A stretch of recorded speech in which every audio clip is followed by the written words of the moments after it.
Hi. We've just delayed it a little bit because people are coming in late. There is some open chairs. I mean, there's twosies and stuff. We're good. So we might do this for timing, or Patty might run the her little alarm clock because we're gonna have some people speak, and then they're too. Are you taping the whole thing? Beyond the I time. don't have to They tape. might hear this. Nice. She almost brought a cowbell. That's not what that is. Look. It's just a lunch bell. Lunch. We need more lunch I don't bell. provide lunch. Or lunch bell. I'm making that catch. Oh my gosh, thank you all for coming. This is like super exciting. This was like, bing, bing. It's so quick, right? We're all getting frustrated this past week. Like, how did this happen? It feels chaotic. It feels rushed. Everything feels rushed. We all feel like that? We all feel rushed. We feel forced. We feel rushed. I'm going to introduce myself, and Angie's going to be. We're going to work together. So, Linda Craig. I am part of the GCRP. I'm an executive committeeman. I'm a zone leader.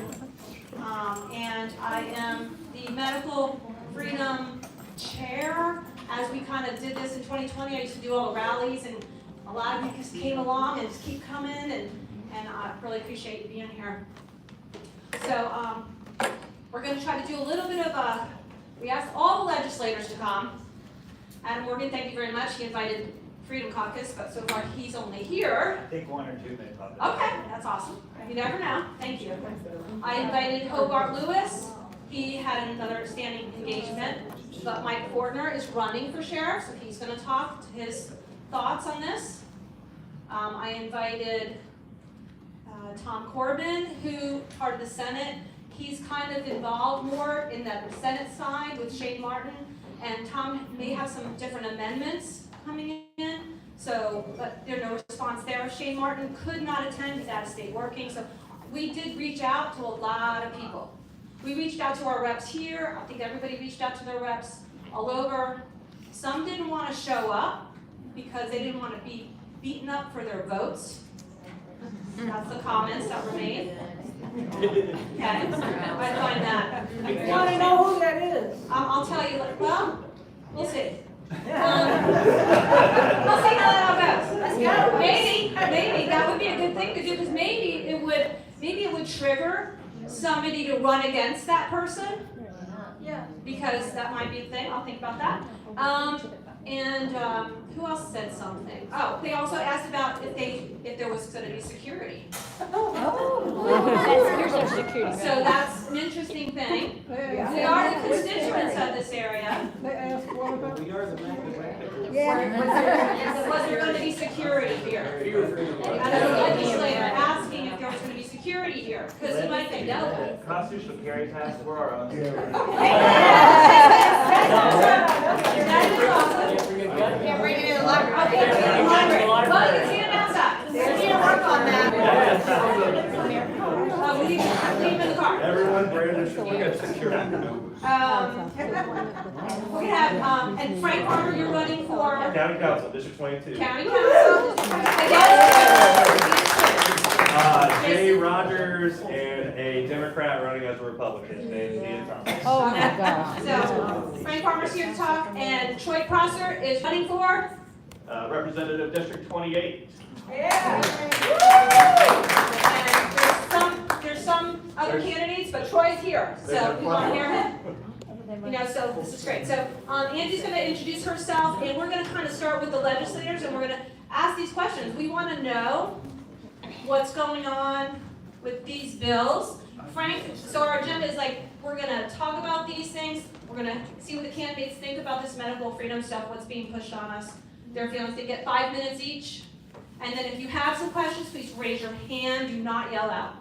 Because Angie and I are going to be like the moderators, like, no. Okay? So just raise your hand. And we don't want to hear stories. We're like, well, my mother, and then got 1 minute. Okay, so we can get a lot of stuff in. Okay? Yeah. So we're just like, we want to get this stuff in, because we got a lot. Okay, so the legislature's going to speak, question and answers, plenty of time, 5 minutes each, and then back and forth. Frank's going to talk about these codes that we are learning. He's got a little deeper stuff into it. Frank's in my precinct, Grace precinct. And then Angie and I kind of will go back and forth with that stuff, and then we'll have an overview, more question and answer. Mike Bowden's gonna talk on the WHO treaty that is coming down the pipe also, that we think is part of this. So we're gonna talk about that. We're also gonna talk, I guess after Frank, sorry, Becky McLaughlin and Brett Ricardo, of those meetings that took place these past couple days, one in Boiling Springs and one over your area. So we talk about that. So, and raise your hand. If you got great questions, ask, don't be afraid. We want to hear, because that's what we're here. We have to figure this out. And we so appreciate you all being here. Okay, so here's Angie. Thank you. Yeah. Here's Angie. Hey guys, I'm Angie Fisher. I am the EC of Vermont. I am the zone leader of six. Six. Yeah, because it changed. I'm the secretary of our local GRP, and I'm freedom fighter. So I didn't realize that back in the day when I got involved in natural health care that this would be where I ended up, but here we are, right? So I can use a lot of that knowledge and information that I had from those days of working in natural health care for today. I didn't know I was an anti-vaxxer, but I am an anti-vaxxer now. If you're not, that's fine. I think vaccines should be taken off the market because they are poison. Yeah.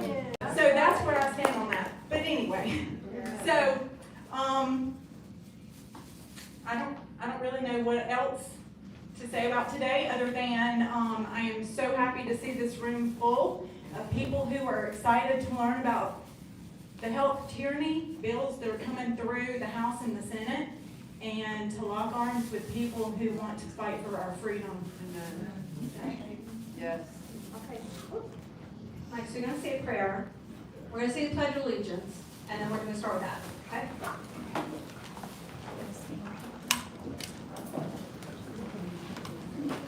Heavenly Father, we just thank you for gathering all these wonderful people together in unity as we try to sort out all the challenges that we're having in this day and age.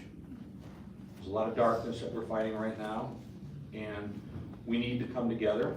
And we thank you for giving us the discernment and the wisdom that we need to know what is truthful so that we can move forward and make this world the way that you intended it to be. And we pray in your name, Jesus Christ. Amen. Amen. All right.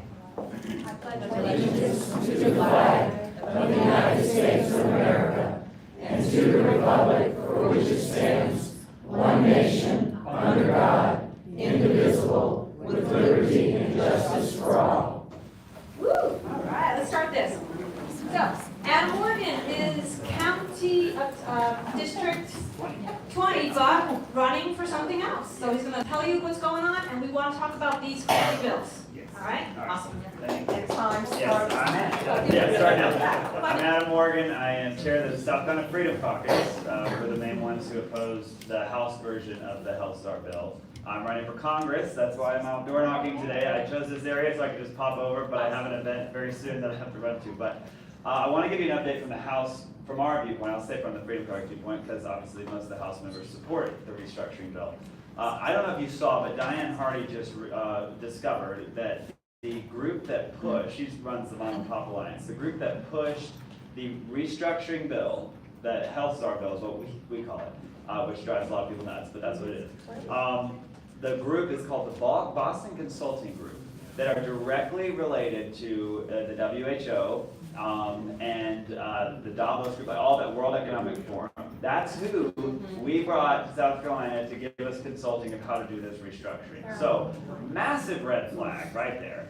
I will give the counter argument to people that didn't show up. This is what people are arguing for why they voted for the bill, thinking that it's a good idea. They said that it's simply a restructuring, that the police powers that are in the bill that allow this new health czar to have control over local law enforcement and to enforce quarantines, that if you violate, is a felony. If you didn't know that that's what these powers are going to be, that this health czar will have. Those already existed because they passed a bill in 2005 called the Emergency Powers Act, which created those powers, but they were kind of relegated to a board of like 8 people, and it had never really been used because it wasn't clear how to do it, and it's divided among 8 people, which we actually preferred. I would rather nobody have that power, at least have it in a group that doesn't know how to use it, but now we're gonna give, right? But now we're bringing in this person. They said it was a restructuring bill. It's gonna give more accountability because the governor will appoint this person, so if they go rogue, they can be removed. It's streamlined. They're gonna cut some departments and move them all into this restructuring of public health and mental health all into the same group, and have one clear person that runs it, that'll run all the other bureaucrats. And so it'll save money, it'll be more clarity in restructuring, and it'll be more accountability on who has those powers. So that is what, if you talk to a legislator who voted for this and supports it, Senate or House, that's what they're going to say. That's their view of it. The problem, first of all, there's no money that's saved. In fact, on the House floor, Josiah Magnuson asked the person who sponsored the bill, how is this going to save money? What are the cost savings? He goes, oh, we don't actually know. What's the fiscal impact? Is this actually going to cost money? We don't know. Well, then how is it a restructuring bill that's going to save money? Then they admitted on the floor they're not cutting a single government job with this restructuring. We're adding a 6-figure position. So how in the world is it going to save money? It's not. It's going to cost money.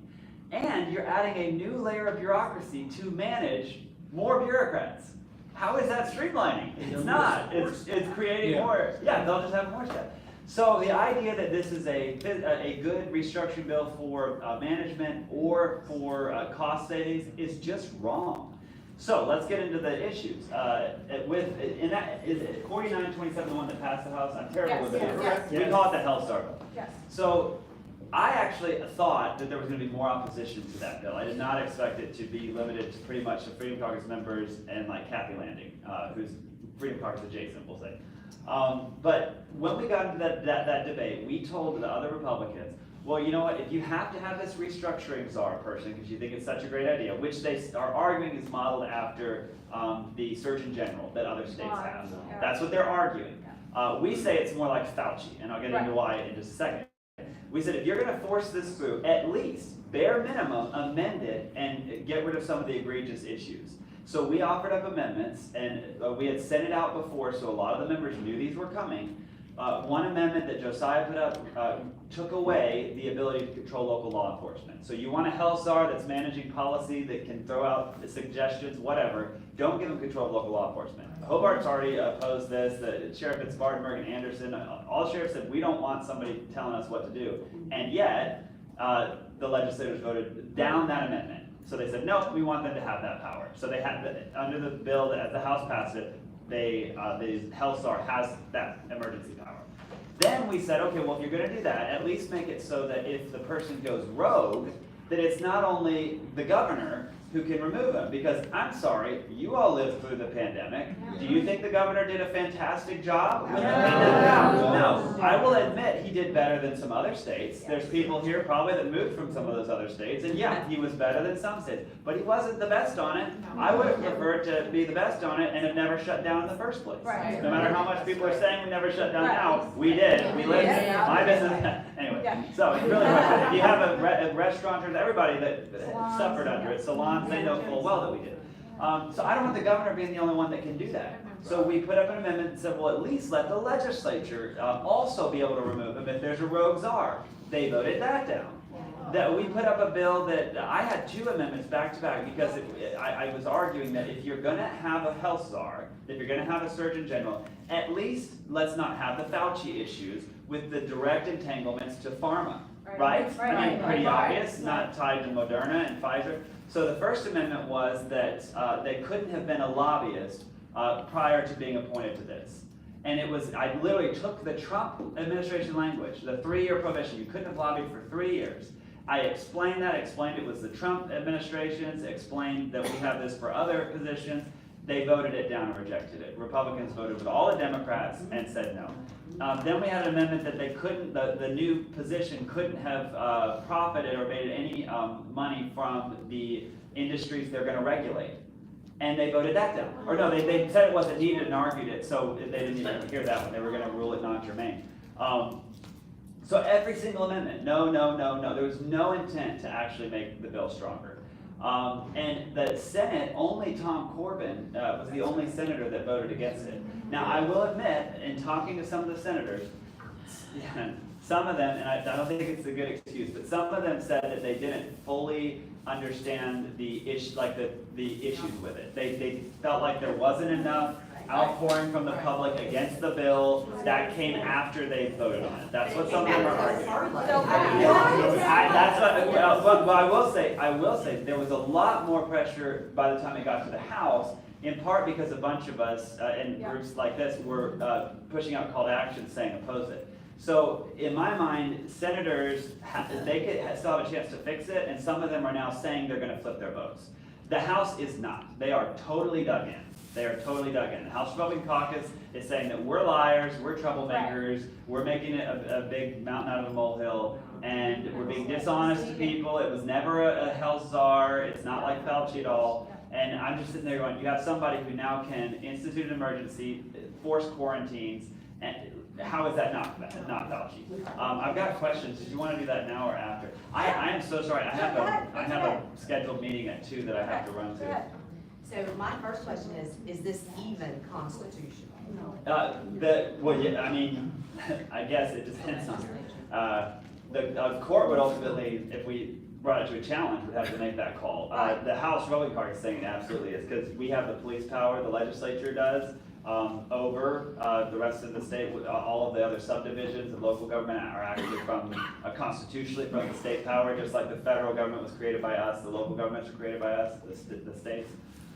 So in a sense, if we are stupid enough to delegate that authority, I think there is an argument that it is constitutional. But I guess the question is at what level? Like if a health czar tried to force you to have a vaccine, like actually get a vaccine, I would say that's unconstitutional. But to enforce quarantines, depending, or curfews, that technically is constitutional, that we could delegate that authority to someone. But we shouldn't. That's the whole point. This country is in a terrible strait at every level, local, state, and federal, of their elected officials delegating their authority to unelected bureaucrats to make all these decisions, so that when they do something, it doesn't come back on the elected official. They say, oh, well, that's not me, that's DHEC. It's like, well, you're the one that delegated DHEC that authority. We had this fight with the childhood vaccine schedule. We delegated that to DHEC.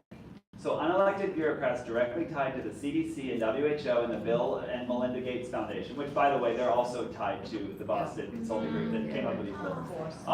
They literally pressure DHEC, and they just throw a new vaccine that's required on the childhood schedule. And I don't know if you've seen, I have a 6'4" and a newborn. I don't know if you've seen the number of vaccines they're pushing on kids now. So we have, the legislators never weigh in on that. We've totally delegated to DHEC. And isn't that nice? So that if you have an issue, I can just say, oh, well, that's DHEC. Well, I'm the one that created, or not me, but the body. We've created DHEC, we fund DHEC, and we delegated their authority. We can roll it back at any time. This restructuring bill is the first medical freedom bill that has actually come out since the pandemic. Think about that for a second. There's all these bills. Mike Burns has filed a bunch. There's Corbin's filed a bunch. We had a hearing where we heard testimony about all the issues with the COVID vaccine and how they were lying. They told my wife that you've got to get the COVID vaccine because if you don't, you're going to have a miscarriage. Did you know that? It's the opposite. The data, the scientific data is the exact opposite. And yet, because the CDC was pushing stuff to the doctors, and the doctors weren't fact-checking, and DHEC, our group, wasn't fact-checking and telling the doctors, hey, actually, CDC is incorrect about this, they just wholesale adopted it. They knew that kids could not transmit COVID to adults. The American Pediatric Association put that out before they even did all the shutdowns of the schools, and yet CDC and Fauci said, no, shut down. And so what did they do here? They jumped right on board and shut down because DHEC didn't do their own private assessment. So we have a bill that deals with the WHO treaty that would require DHEC to do their own actual assessments. Look at the data yourself and make a call. Don't just be jumping on what CDC does, because I don't trust CDC even a little bit anymore. And it's insane. Yeah. Well, what's They insane highlighted is that that. this is the medical freedom bill they moved. The first one after living through Fauci, Yeah. after living through COVID. It's not protect people's rights, it's not roll back these emergency powers, it's let's create a position who's gonna have these powers and can be as entangled to the pharmaceutical industry as they want to, who cares? That's the first bill they pushed. So the state, I should get to the point of what we can do about it. The Senate is going to take up the House bill. The House is not, I would predict the House is not going to take up the Senate bill. That's what leadership has said. They want credit for this terrible bill, which is just amazing to me. But that's how out of touch. I almost said stupid. The Senate, though, I think there's mounting pressure to do something and stall it. And the truth is the Senate has more ability to stall bills than the House. They have the filibuster. So in the House, we can throw a fit and throw tons of amendments on it and cause a stir, which we love doing. But in the Senate, like at the end of the day, they can force through, get the amendments, and push to a vote. And the votes are, it's obvious about 4 amendments in where the vote's going to go, and that's where we were on the day of. It was very clear. It was 17 or 1,800 and whatever, 1,800 whatever. They just weren't even trying on the amendments. Now we have senators saying they're going to take all the amendments we offered and try to put them on the House version, including the one that removes the emergency powers, just all of those. So my gut would say, first try to kill the bill. I don't think that's possible. I think the votes are there in both chambers. We've already seen that. So what can we do? At least amend it and make it, at least like Fauci as possible, and as easy to remove the person as possible. I think we can get that done. I think because of the pressure, I think the senators will probably do that, and I think the governor will go along with that. The other thing we could all hang our hat on is hoping that the governor will veto and pressuring him to do. Good luck with that. Yeah. So, anyways, I saw questions. Angie and Jim. Yeah. Forgive me for parsing words. You said you don't support the H 4927. That's the one, that's the House bill, correct? That's Yes. the House Yeah. move. Did you or do you support any of the Senate versions and so forth? Okay, You so I'm personally- really bad with numbers, but I'm pretty Shane sure. Martin's the bottom one. Shane Martin's new one with Amanda Hobbs. Those are two of the. Amanda Hovis, I support Amanda Hovis bill 100%. And that's also the one Corbyn's been pushing. That will roll back Title 44, which is where all these crazy Yeah. emergency powers come from. So that is a good bill. I'm almost positive it's 975. Yeah. Normally I would look at my burns and do Yeah. something. Which Because one? he's You're good right. with it. This one is the Health Star bill, and this one is the Senate Health Star? Yes. The Yeah, so 915. these are pretty much the 915 same is the thing. bad one. They're both, they both are, I think, are Very flawed, bad. and Yeah. also both need to be amended with all those things. I guess one thing that I do want to say, because I don't want to be, make like stirring things up. They always accuse us of just being needlessly against everything.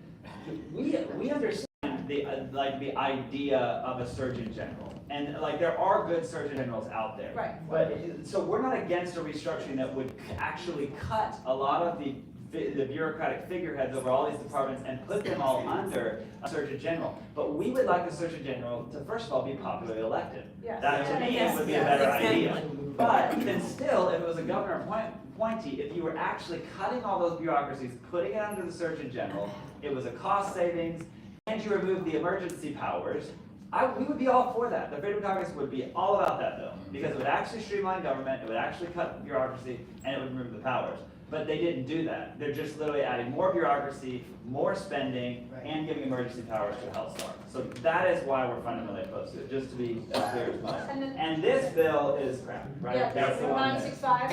Yeah, that one needs to die a quick, Yeah. painful death. So, it's worse than the Health Star bill. It's getting even more power. So, 965, I've been told that is very likely to pass because of the pressure that a lot of the conservative senators are saying, are bringing on it, but I wouldn't bank on it. So if you're gonna contact your senators, which I would say, please, absolutely do, tell them to kill or amend the House bill, kill and don't let it pass 965 and get 975 passed before crossover, which is the time that you would, any legislation that's gonna become law for the year, depending upon which chamber it originates, it has to pass both chambers and then go to the governor, the song of the bill.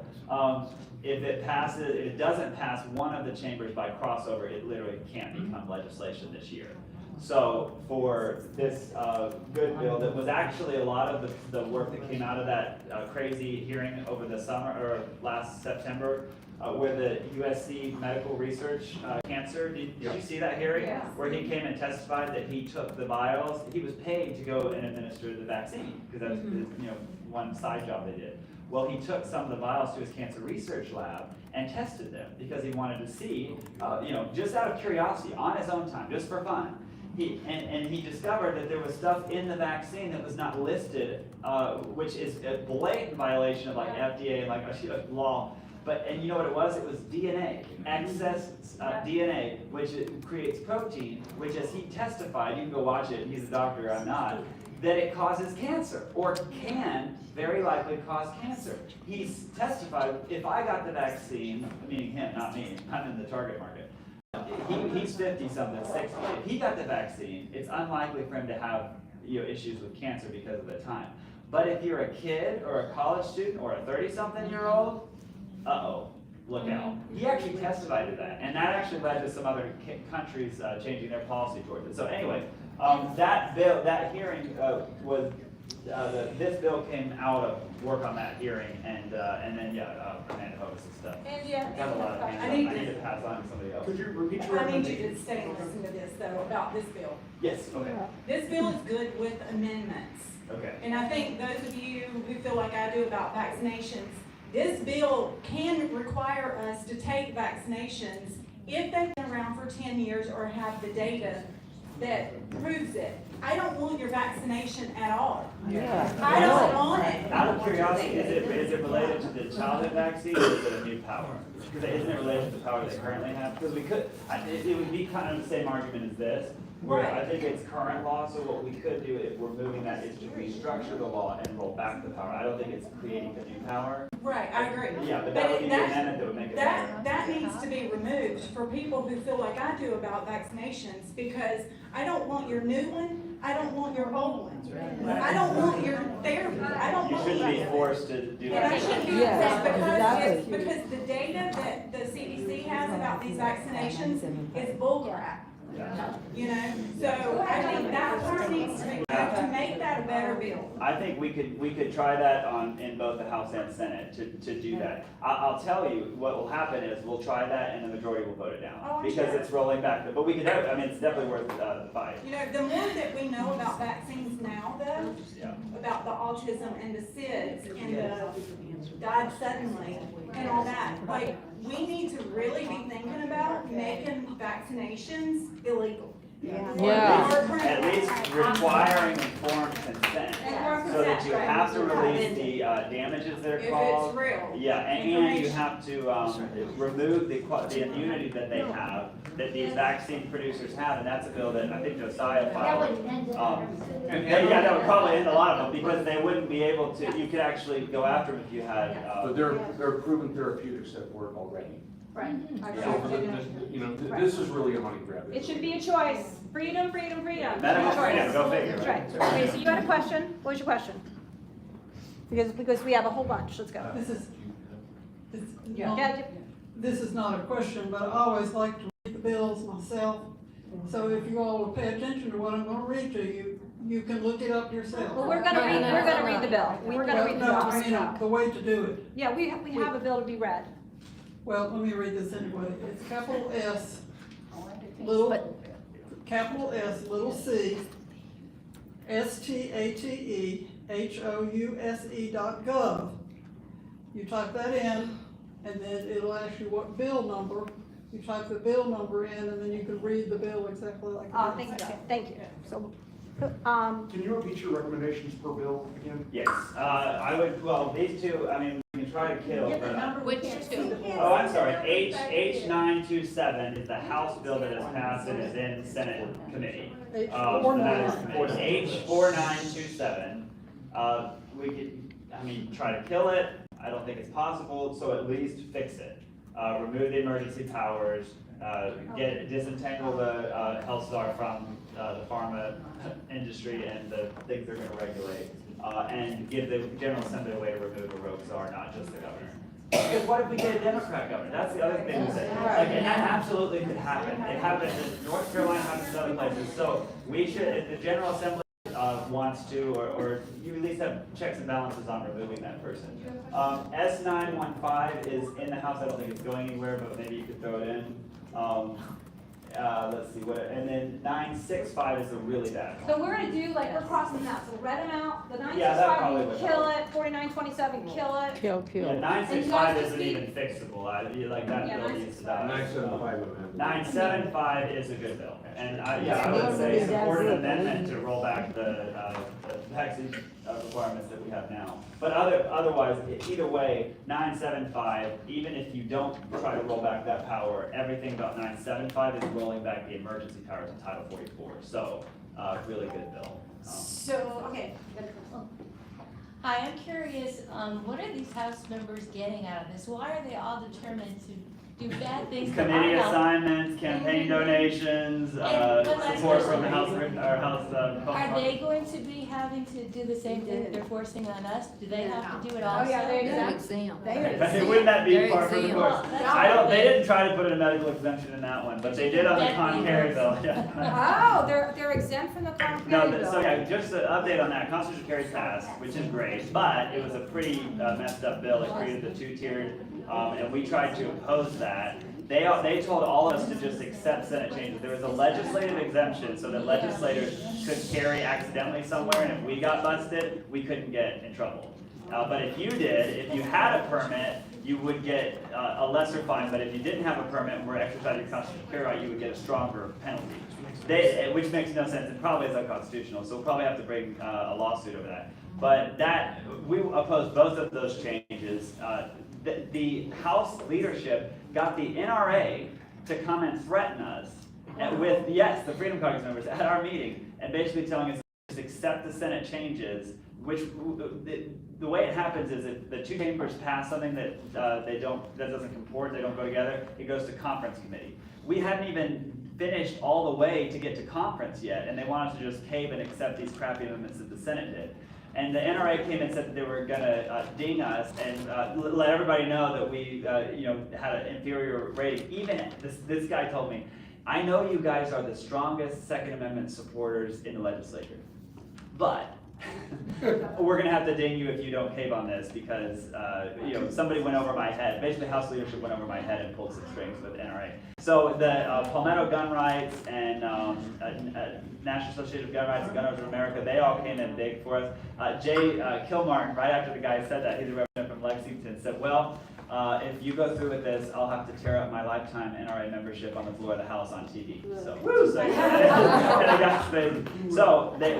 we didn't back down. We forced the vote. It said we were going to force the vote. Well, then the House caucus flipped and said, "Oh, we'll stand strong and demand our version of the bill." So it went to conference. They removed the legislative exemption, which is great. Legislators now are also going to live under the same laws we passed. Crazy idea, right? But the conference committee, they didn't put a Freedom Caucus member on intentionally, and they caved on all the other things really fast. And the Democrat guy who was heading up the Senate negotiations went to the Post and Courier and said, "Oh yeah, they were too busy caving on everything to actually put up a fight for the other things." So once again, a really frustrating situation where the House Republican caucus, over and over again, House leadership, they're not serious.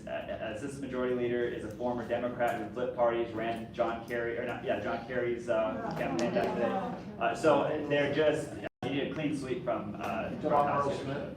No, Jay West was. All right, so that's Jay West you just said? Yeah, Jay West is a former Democrat, ran as a Democrat, lost, switched parties, and he's now our biggest detractor. In fact, he was at a lobbyist function 3 weeks ago, on stage with Democrats saying, "I need you to open your wallets and fund candidates to get with every Freedom Caucus member because they're destroying the politics in South Carolina, the worst people up here." And then he handed the mic to the Democrat Senate leader who said, "Oh, I couldn't agree more. Those Freedom Caucus members are terrible. We used to all get along so much better." It's just, you can't make this stuff All up. right, so you have a question here? Yes, Adam, yes.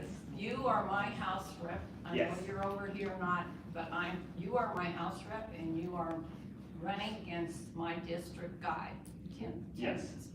Now I'm gonna ask you, where were you Wednesday and Thursday when they voted on H49, yes. 49? So, I was there most of the day leading the fight, offered several amendments. All legislators at times have family, have medical, or have business emergencies. I have one of the best attendance records in the House of Representatives. You can look it up. I'm in like the 88th percentile. I almost never miss. But I had a work obligation late that day that I couldn't get out of, where I had to travel, and I stayed as long as I could. I actually almost skipped it, but we talked as a caucus, and members were like, we know the vote. We've seen it on every single amendment. It's been 17, 100, whatever, 17, 100, whatever. So I missed that one, planning to get back to the second vote, which is the morning. That morning, my flight got canceled at 6 a.m. and I sat in an airport for 2 hours and rolled in literally 10 minutes after they did the second vote on it. So frustrating, I hate it, but it is also part of life where you're juggling when you have work and family obligations. But I fully oppose it. I'm chair of the Freedom Caucus. We sent out a call to action to everyone, telling people to call and write, and even went on the radio explaining the whole thing, telling about the amendments. Anyway, so. Okay, anybody else have any questions on, okay, two more here, right? Alright, Can we eliminate the emergency status condition? I know you said we passed it in 2005, but Oh, yeah. emergency status is the road to tyranny. You mean the Emergency Powers Act? Once you get emergency powers, it will never go away. So the 975 rolls back a lot of the powers that are in there. I think that what I would say to that, to really get in the weeds, is you have situations where we have legitimate emergencies. I mean, we're in South Carolina, this is hurricane area. No, the government can handle it without emergency.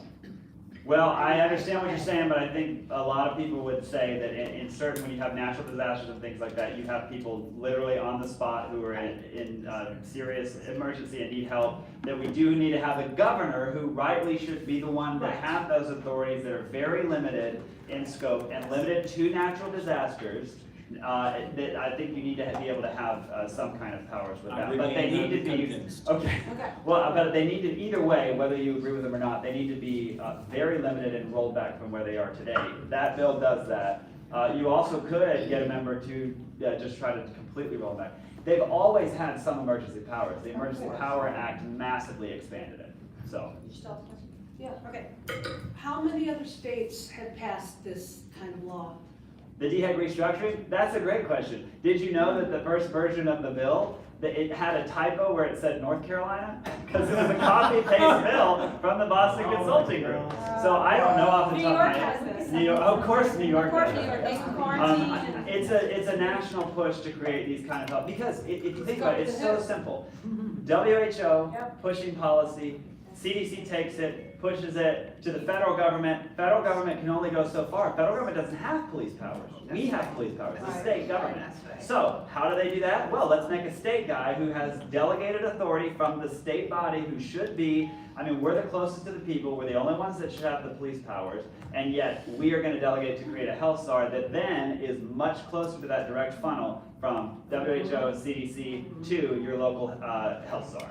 That is what's going on Second here. question. So this is passed state to state. Yeah. Does that mean that if it passes in the state, the WHO can inflict martial law on just those states? Well, the WHO won't be the one doing it, it'll be your health SAR, but in a sense the WHO, because the WHO or the CDC that's pushing the policy. Yeah. Basically whatever states have this health SAR, then it would make it so that whether the health SAR is going to listen or not. And I think you would assume that because we didn't make it so that they're not lobbyists, like they might have literally come directly out of the pharmaceutical industry, like getting appointed to this position. By the way, it'll be likely they will, because a lot of these governor appointments, and I'm not picking on McMaster, I'm really not, a lot of these governor appointments nationwide are former donors of the people that ran for office. If you look at this, they are. Even President Trump did it. Appointed certain people to the positions that were big donors or related to big donors. It's a common thing that happens, good or bad. The problem is that for health, guess where all the big money is? It's with pharma. So likely the person who they're going to appoint that's throwing money around is going to be tied to that industry. There's rumors that Pfizer is one of the biggest donors to the effort, the Palmetto Truth Project, that's trying to unseat all the Freedom Caucus members, which I wouldn't be surprised at all. Thank you. We moved here like 5 minutes ago. Oh no. Welcome. To avoid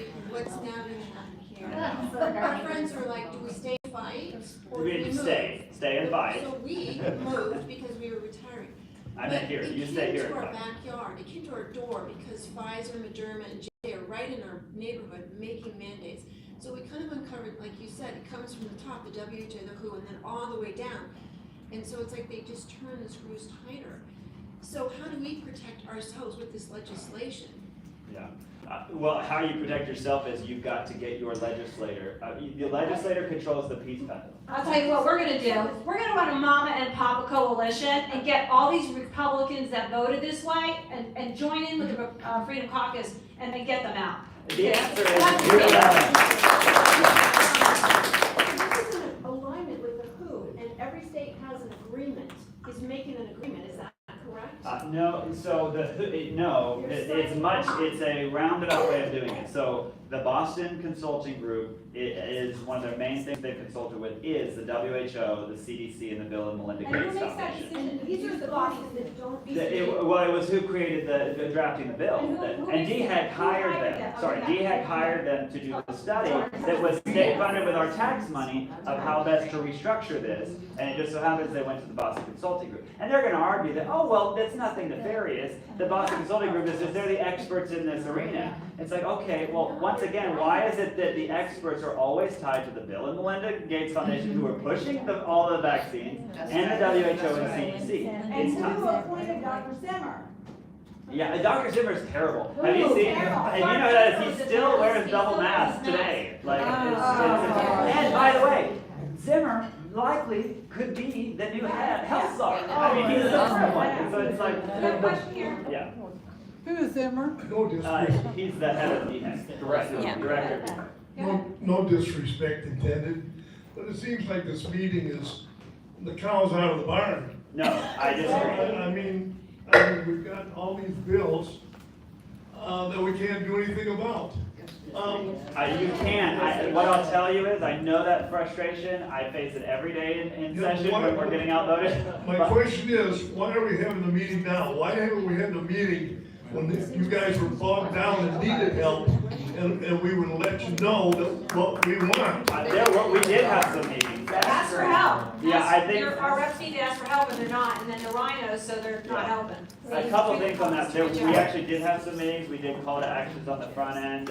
Conservative radio helped us try to get. But the fact is, on this one, it moves so fast. First, it moves so quickly that I think there wasn't enough steam for the public to really stop it. Because we won on a lot of issues. They tried to get the House rules, bringing Pelosi rules earlier this year. We threw the red flag up and we beat it. They tried to pass help not harm without criminal penalties on doctors doing transition surgeries on minors, and we forced the vote. The attention got out there, and we beat it, and it became a felony.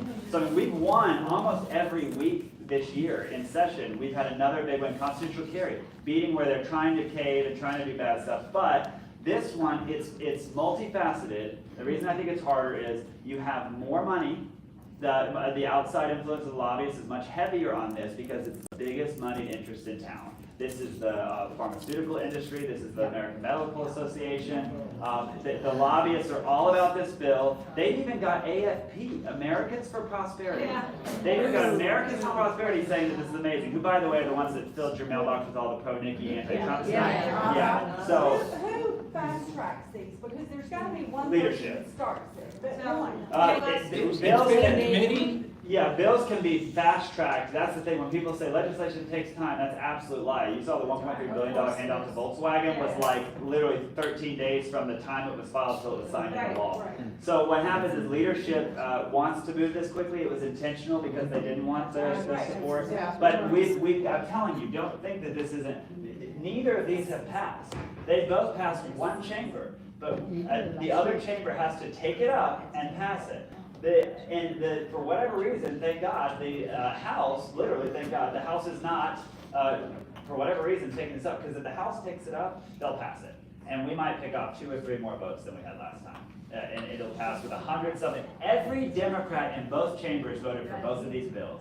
Isn't that interesting? They love them. So, but what we can do is fight for the amendments or to kill it in the Senate. We're in the best position to kill it is being in the Senate and having public pressure. Okay, so that whoever is. your senator is, that's it. The call to action is call your State senator. So we'll get you with that information. Here's a question here. We have a couple more questions. Adam, what time do I know, I will. I just- Supposed to be already- You gotta go. Yeah, I just have, I hear a lot of angst here. yeah, understandably, right? And everybody's, what can we do? Because a lot of things are done in closed doors meetings and when the public don't see what's going on. And like you feel, you're being sprayed upon. I'm part of the American Freedom Caucus, okay? The American Freedom Caucus. Your freedom starts with yourself. Yeah. And you need to stand up and not comply with laws that are illegal laws against our Constitution. Start with yourself. Do not comply. Okay, we got two more over here. Would it be correct to say it's far more effective to show up in person in Columbia? Because I went to the Greenville Patriot Caucus just a while back, and they were saying how all these emails, they just turn them all blue, they don't like them, and they just delete them all. So calling, you can't get through because the voicemail is full.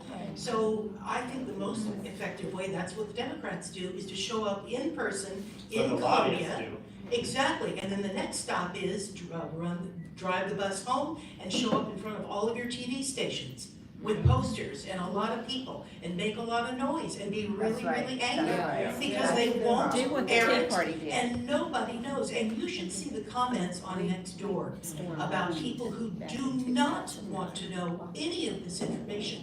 You become optimistic and say, well, if I can just present these people with all these facts, and I'm here to tell you 50 to 75% of the people on Nextdoor don't even want to know. They'll say, oh, I see that legislation person's name and I just... But I do think you're onto something. The answer here is you have to contact them. I think the most effective way is to call or text, because if you can get their cell number, it hits them. Emails are good. Make sure you're contacting your representative. If you have extra time, you can hit the other senators and representatives, but you are going to have the biggest impact on your state senator and your representative, because they are going to look, because literally on the email they can see where you live, and you're going to have bigger impact. Some of them aren't as good at answering as others. Showing up in person, I think, would work, but you got to also literally send a thing and hope that they come out and see you. They better if they're worth their salt. The final part of that is we need people to run against legislators who file and vote for this legislation. There you go. House and Senate. June 11th, I truly believe it's the most important primary possibly in South Carolina history. There's an existential fight to get rid of all Freedom Caucus members or anyone that is running to join the Freedom Caucus. So I think that's your first question in the House. Senate, this is the first year, they're all up in what, 3 years? So they haven't had to deal with primaries. So every single member that is pushing this crap needs a primary challenger. So you should look and see, if the person has a challenger or not. And if not, maybe this is the call. And we'll talk about that because we have some information on how to do that. Okay, so Patty has a question. Just a quick question. Is there a way I can check on who is being lobbied by pharmaceutical companies? Donations? I mean, the only way I could answer that is you'd have to go, open secret. You could go and see, we all have to disclose all the donors. So see if they have like medical association donors. I mean, the speaker it's insane. He has like, I don't even know, $500,000 in his campaign account, all from lobbied interests. Where is that listed? You can find it on SC Ethics, right? I think it's just public reporting on South I read Carolina it Ethics. last night and it's like an empty room. Yeah. It's. Sorry, I don't, what do you mean? To navigate. So you just look up your representative, go to SC Ethics Commission, click on public reporting, then it has a drop-down thing where you can type in your legislator, click on that, and then you do have to go each quarter by quarter, if you want to go through and look. But, And remember, this is being recorded, so you all can watch this too. and that is useful information, but what I can tell you is regardless of whether or not they're taking money from the medical association, like they may have never gotten a dime, but they're supporting the bills. so it's like, ultimately the question is, are you pushing good legislation? Are you supporting the amendments to fix the bad legislation, and are you opposing the bad legislation?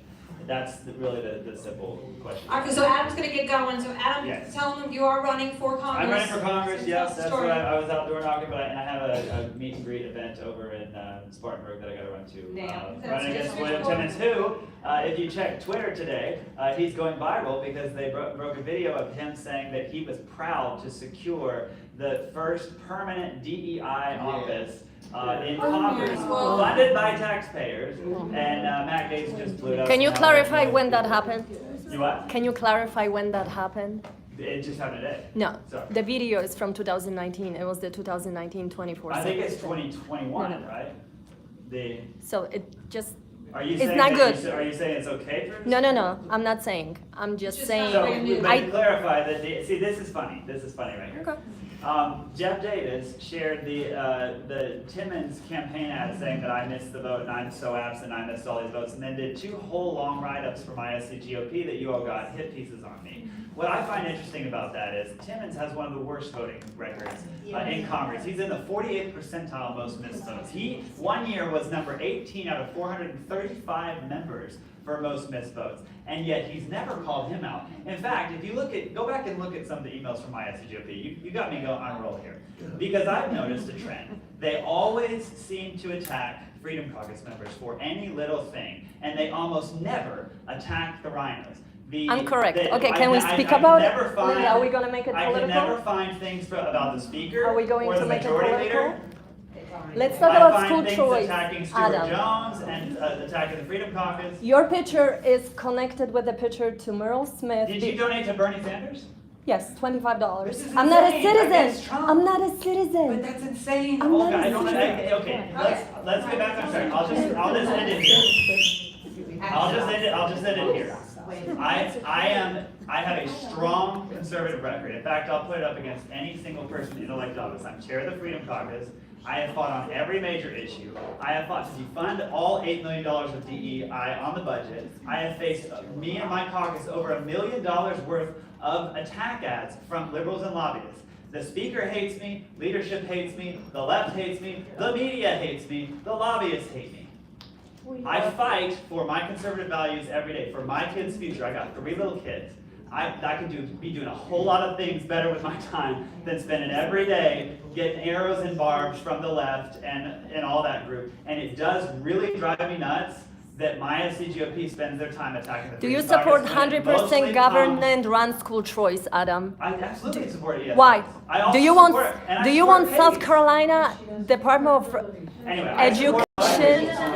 Yeah, we're getting to, but I do want to make a point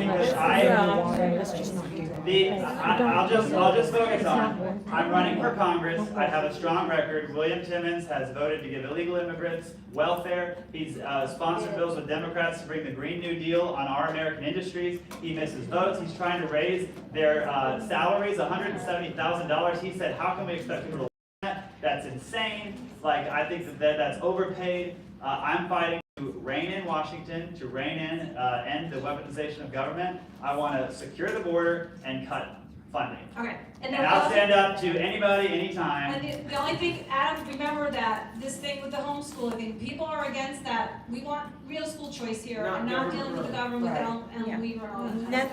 I totally understand that opinion. Everybody's scared of that. I support ESAs and I support PACE. I support both, so you can pick, because ESAs, where it was implemented in other states, it is the best way of getting the most kids into the school that they prefer, whether that's public, private, homeschool. And I want homeschoolers to have the option to do the tax credit so that they don't have to be involved in the ESAs if they don't. I think more choice is always better. As long as more choice. Okay, you had a question, is it directed to Adam?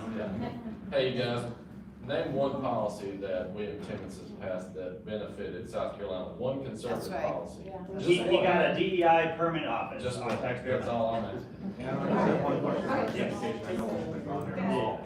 But my concern is when it's public school controlled, we've lost our trust in public school system. Yeah, I agree. So that's why, we like PACE because it's private. I do too. Yeah, and I support PACE and will support that amendment on legislation.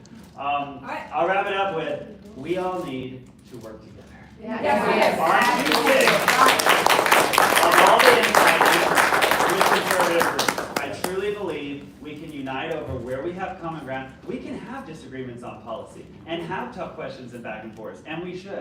But when we are united on things, supporting and opposing legislation, and when we're united against oftentimes our main enemies, which are the radical left, we should be working together, and I think we can do it. I really believe that in Greenville. I believe we can come together and put aside a lot of our disagreements and just have open, frank conversations and sit in a room together Yep. and get over our differences. Okay, hold on. Yes, okay. Yes, I You do. need to deal with that, because some of the folks that you're aligned with are some of the nastiest folks I've ever seen in my life. I'm just gonna say it out. You have said a lot I will here say today. this. Hold on. Hold on, you have a microphone, I don't. Hold on. And I don't want one, I don't need one. But, don't talk over me. I've seen it, I've tried to stay away from it, and it just continues. So, you need to say the same thing across the street, okay? Don't come in here and try and downplay anybody else that disagrees. I completely agree. And respond to Jeff Davis's email if you're gonna bash him here in front of everyone while he's not here. He emails you, calls you. I'm sorry, I did not mention Jeff Davis. We all need to work together. I will tell people that same thing I have. I've told people to rein back their negative. Are you going to call Jeff Davis? I talked to them. Linda, I'll get back. There you go. That was a no. Thank you all so much. Thanks for talking. All right, so now we're getting on to.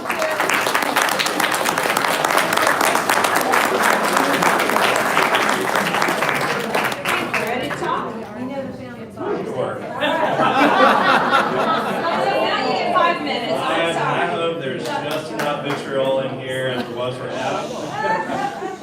Will you just tell them where you are on this and also what we're voting for? Okay. Hey, Frank Farmer, I'm running for County Council District 22, and I'm running not only because I was asked by several of my neighbors, but I'm a lifelong resident of Greenville. I literally have lived here almost 30 years. Never changed my residency while I was in the Army, so I still paid those nice Greenville County taxes that they kept raising on me. And I just have seen a decline in our values recently. Not only that, but it just seems to me that Greenville County is bought and sold by the developers. A lot of forward planning. It's more of how can this benefit me if I'm an elected official, and not, hey, how does this look 20 years down the line when my kids have to deal with it? But that's basically where I'm coming from. And I know this is medical freedom assembly, so I was in the military and I had to take the jab. And at that time, they were talking about, if you don't get the jab, we are going to give you an honorable discharge, all that, the whole 9 yards, completely ruined my life. So I was kind of, my hands were tied. I had to take it. And, I'm starting to see all these people that are dropping down from SIDS and whatnot. And I actually have some heart complications. I've been in the hospital once in the last 2 years, just for like a racing heart, and they don't know what it is. So I very much hold this medical freedom very dear to my heart, just because I've been abused by the system. And I'm not going to sit here and say that vaccines should be completely off the market, because I think that that is an independent choice. However, to everyone else's point, it should not be a mandate. You need to be able to make those decisions for yourself and your family. But that's all I really got. I'll take questions. Are we doing that? Well, you have to. Now we're running against. I am running against Jay Rogers, who is on the Planning Commission, and a nice little Post and Courier article came out yesterday about a conflict of interest involving him, Enos Fant, and Chris Harris. Development stuff? Development stuff, yeah. So remember Frank's name. Yeah. And then there's also a nice young woman named Nia Thomas, who I went and stalked her Twitter yesterday, and on her headline on there it said that she's running as a third-party candidate. Well, she has been doing a lot of stuff on Nextdoor and on her website, basically alluding to that she is running as a Republican, and she is not. And, you know, this is another issue that we're gonna have to face, because I know we don't have closed primaries, but now we're getting into the weeds where legit Democrats are starting to run in our primaries. So one of the things I found that helped us when we were helping Chad here is that there was, what was Chad's last name? Chad here. When, you know, because there was supposed to be, what is it, nonpartisan? When we went back out and fought for after the runoff, we said, he's a conservative. He's conservative. Oh, thank you for letting me know, because they didn't put Republican or Democrat on there. So you say, I'm conservative. That is already on my website, and it's on no one else's website. There's a great website. That will help a lot. Yes. That helps a lot. FrankfurtGreenville.com. Yes, sir. FOR. And this was the seat that Stan. Yes, Stan Subalakis is stepping down from it to run for House District 22, and which is why I'm running, because my voice has left. And he's one of our conservatives, so we need you. Yes. That's really good. And I've got Stan's support so far. Awesome. I haven't messed it up yet. GOP, when we get closer in, if you need help door knocking, let us know. Yes, sir. Yeah, we need. I do need help. Thanks. I was just talking about the other day with someone. Yes, sir. Yeah, to address fee in lieu of, because it seems like every developer that comes up and needs approval for whatever, it's fee in lieu of taxes, fee in lieu of taxes. Address that? Yeah, so the fee in lieu of taxes was developed and implemented to attract businesses to come here and give us jobs as citizens. That's not what's happening. What's happening is these fee loads are being given out to these corporations and these developers who are not bringing long sustainable jobs. So we got to stop with the blanket approval of fee loads, especially with people like Intersys that bring in 17 million a month or something like that. So it's either a month or a week, something like that. It's an insane number. But they're not giving Greenville County residents those jobs. They are importing all new people just to secure those jobs. And we are facing the burden of it because Greenville County has decided, oh, we don't have enough money to pay for all of this. It's like, well, the money has been here the entire time. You just refuse to accept it. Not spending it wisely. No, it's wildly mismanaged, and our county government is not acting as it's not acting properly. It's not acting within the confines of what we as Americans define the government's roles and responsibilities. It's going way beyond that. All right. Thank you, Frank. Thank you.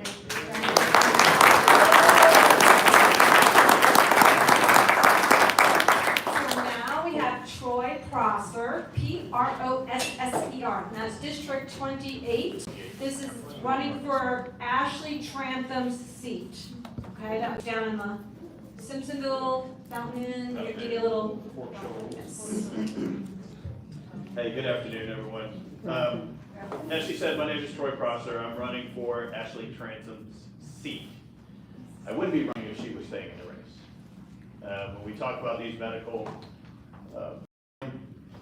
bills that are up here, or these jokes of bills that are up here, she was one of the 17 that voted against them. When you look at the voting record of our representatives, I immediately sit back and question who they represent. Right. I mean, we have a handful of decent representatives, but when I look at the number of Republicans that voted for 49-7 in our House, it's interesting how many of those folks don't even know what's in it. Did we not learn anything from Obamacare? I mean, seriously, folks. Yeah. So, look, I'm an unknown guy. How many in this room are from South Carolina originally? How many folks have moved here? Wow, great question. How many folks moved here because they didn't like the way things were being governed in their state that they came from? Of course. Still alive. Still alive. So my wife and I, we own a little 52-acre farm that we bought in 2019, and we opened it in 2020. We opened it up when our state shut down. Our governor shut us down. Yes, he did. We opened our farm. People thought we were nuts. I hired some staff. I lost staff later that year. I lost staff that year because I wouldn't have COVID rules. They're like, you need to post COVID rules. I said, for what? For what? Look, we're talking about giving somebody authority over us to lock us down and to enforce that via law enforcement. That is like 12 steps forward of what we went through in 2020, 2021. Now, like this gentleman, I work for a private company that said, you must get the vaccine or you will be fired.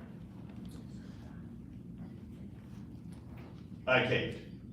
Just gonna be honest, I went and got the vaccine. I got the J&J vaccine because I thought, okay, at least it doesn't have mRNA. I had the most adverse effects for 2 years after that and swore nobody else is getting the vaccine. I'm not getting another one. We got all kinds of HR letters about boosters, you must, blah, blah, blah, fire me. Yeah. My kids don't have vaccines, my wife doesn't have vaccines.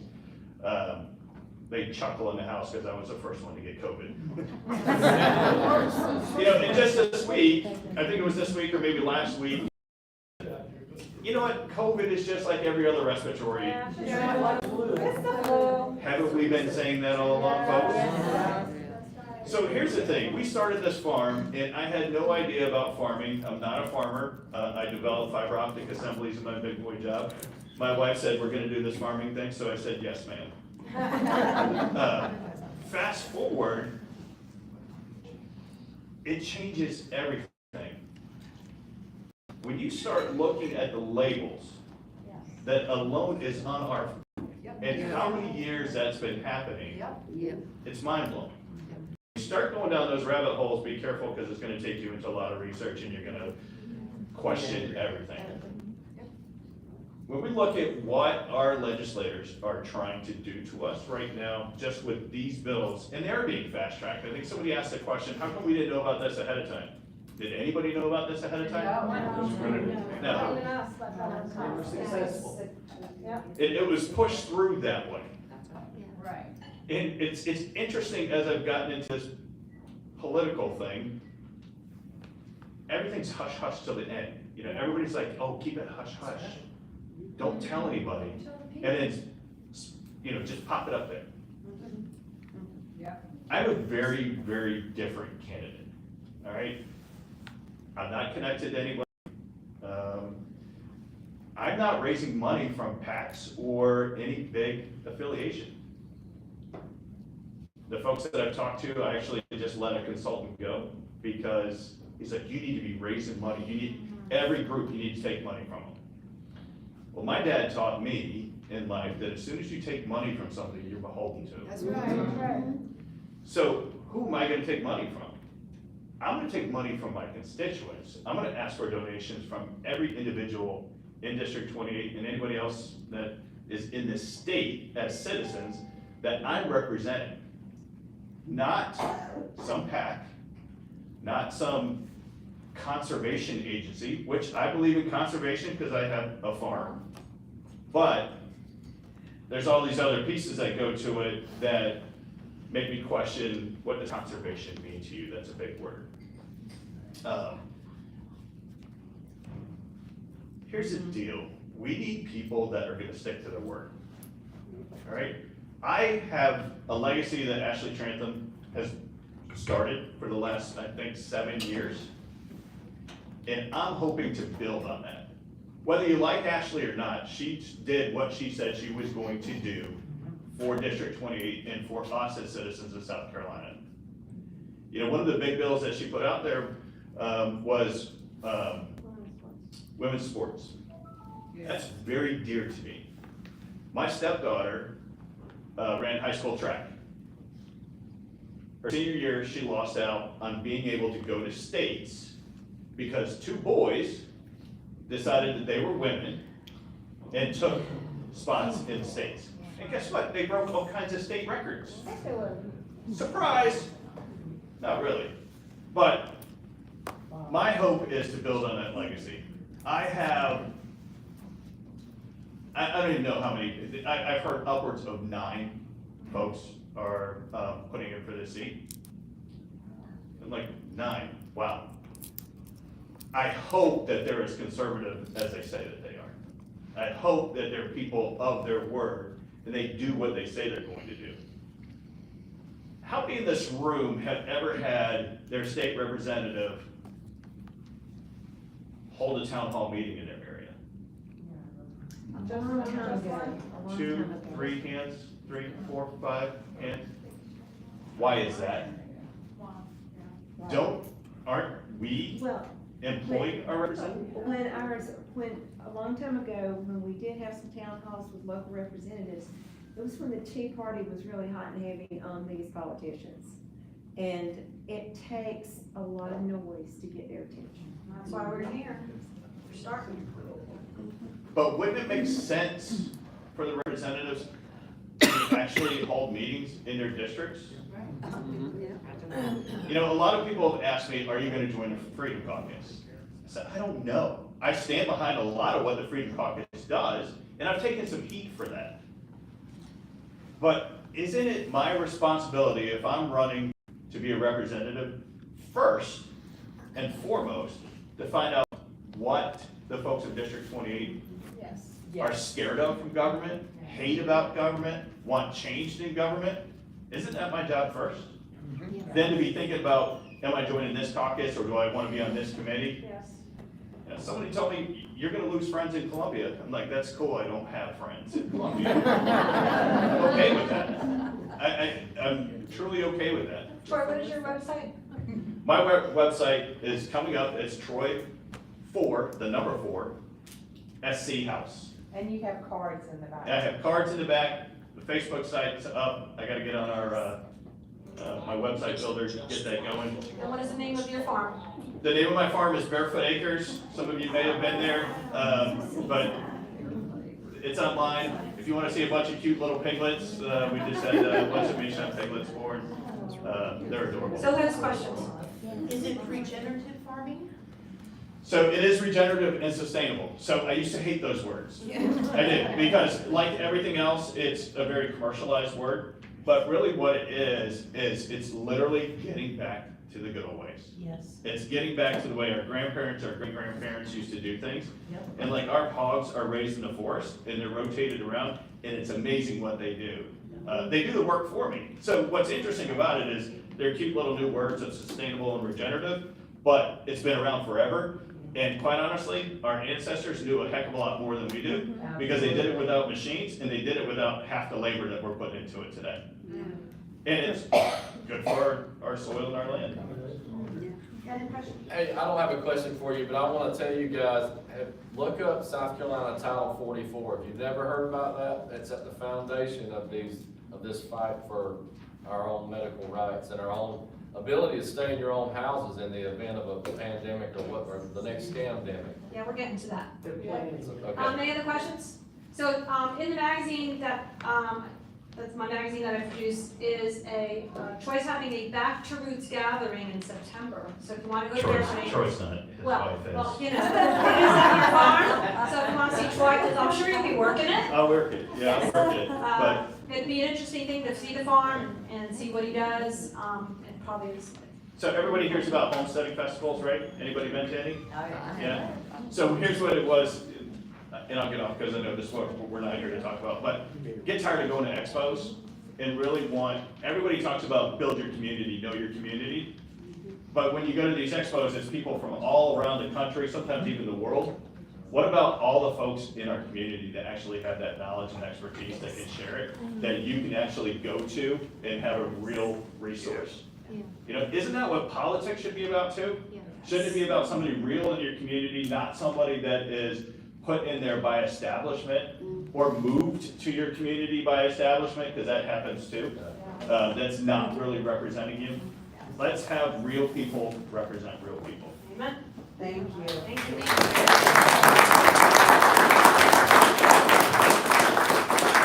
So then current sheriff, and he could not attend. But we have Mike Fortner, who is going to run for sheriff for the Greenville County.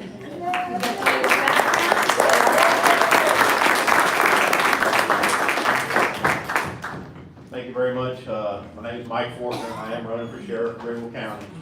I got a background in law enforcement. I did 29 years at the sheriff's office itself. Worked there 29 years. Retired by a year and a half ago. Thank you. I worked in uniform patrol, then I went to investigations where I did economic crimes, did family violence, eventually robbery and homicide. And after a stint in investigations, I transferred over to internal affairs, where I handled internal investigations on deputies, which is a very big responsibility, as well as deputy-involved shootings, inspections on divisions, that kind of thing. And then after about 2 years or so doing that, I transferred to the Office of Professional Compliance, as they call it. It's where I, along with another individual, were responsible for maintaining the national and state accreditation for the sheriff's office, making sure that it's meeting their standards that they're supposed to uphold. I'm married, been married 35 years to my wife Yvonne. We got married in Indiana. After about a year, we moved here, and where we currently reside in Taylor's. We own a wedding venue in Taylor's, Laura Farms. We're about to open up a guest house next door to the venue, which is just about ready. Probably another couple weeks or so, it should be good to go. So that's a little bit of my background. Got 3 kids, two daughters that are twins, a son, and 9 grandsons, no granddaughters. Not sure what the chances are of that happening, but it did. So as your sheriff, if you were to elect me, there's 2 things I'll promise you. One is that I will adhere to the Republican platform, and 2, that I will support the Constitution, and believe that.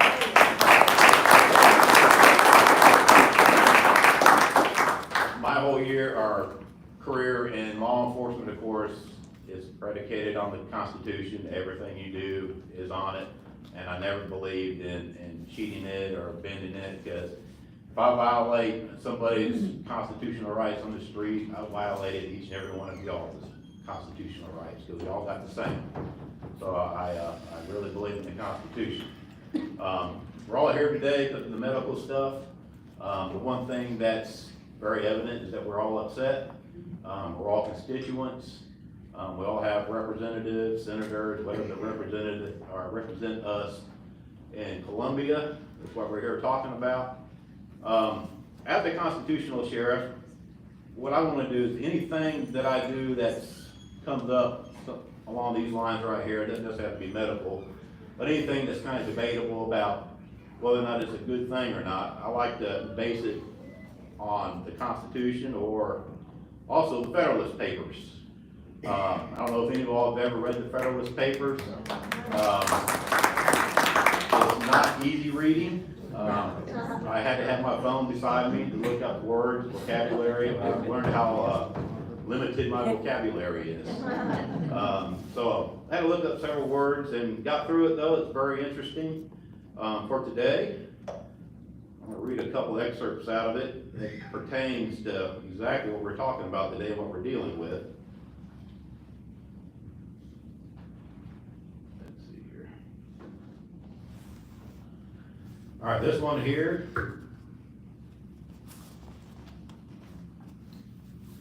This is written by James Madison. It's in Federalist Paper number 62.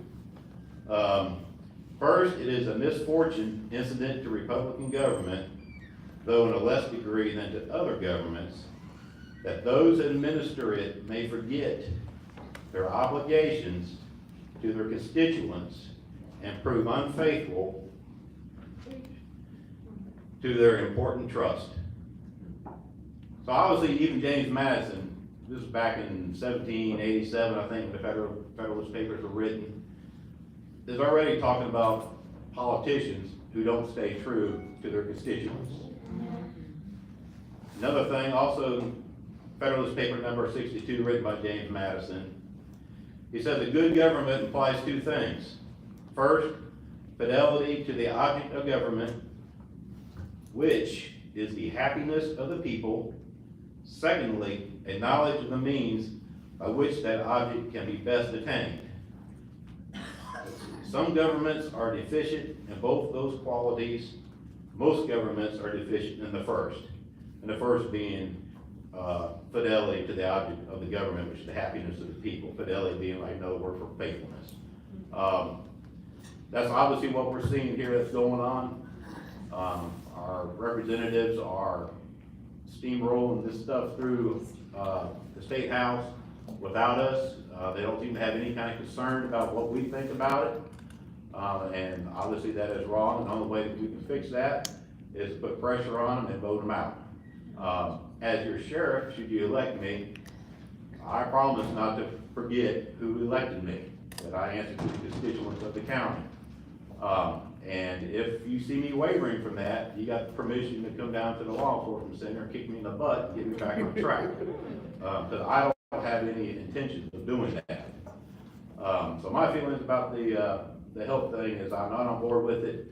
When I did some reading on it, I was kind of shocked at first when I saw the part about giving this health czar position power over local law enforcement, over your sheriffs. That's kind of disturbing. The first thing that went to my mind when I read that was, what do they have in mind? Control, yes. So that was a big concern of mine. So, yes, ma'am. I have two questions. The first is, if this health czar ever came to be and then gave down an edict that says you will arrest people for such and such and such, would you refuse to follow the law that he supposedly has but doesn't really? And my second question is, what's your biggest fear for this area? Like gang violence, whatever? Yeah. As far as enforcing anything that this health czar were to pass down, anything unconstitutional, I got no intentions whatsoever of enforcing anything.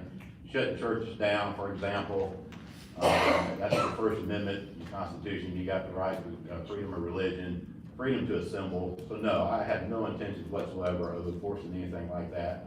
As far as the county is concerned, one of the biggest dangers, gangs is definitely a problem. It is continually growing. When I was on the road, gangs were really just beginning to show up on the streets. But I left the road in 1999 when I went to investigations, and the gangs have exploded out there. They are everywhere. I would dare say that the majority of your murders that you see in the news are gang related. Most of them have tendency to be gang related or domestic related, one or the other. Which is a big part of my platform that I want to push is, the state of South Carolina it's got a really big problem with domestic violence, and it's always in the top 10 of the nation, domestic violence, deaths.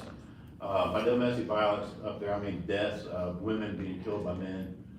State of South Carolina is routinely in the top 10 on that. And I think that's something as a state we need to do better on.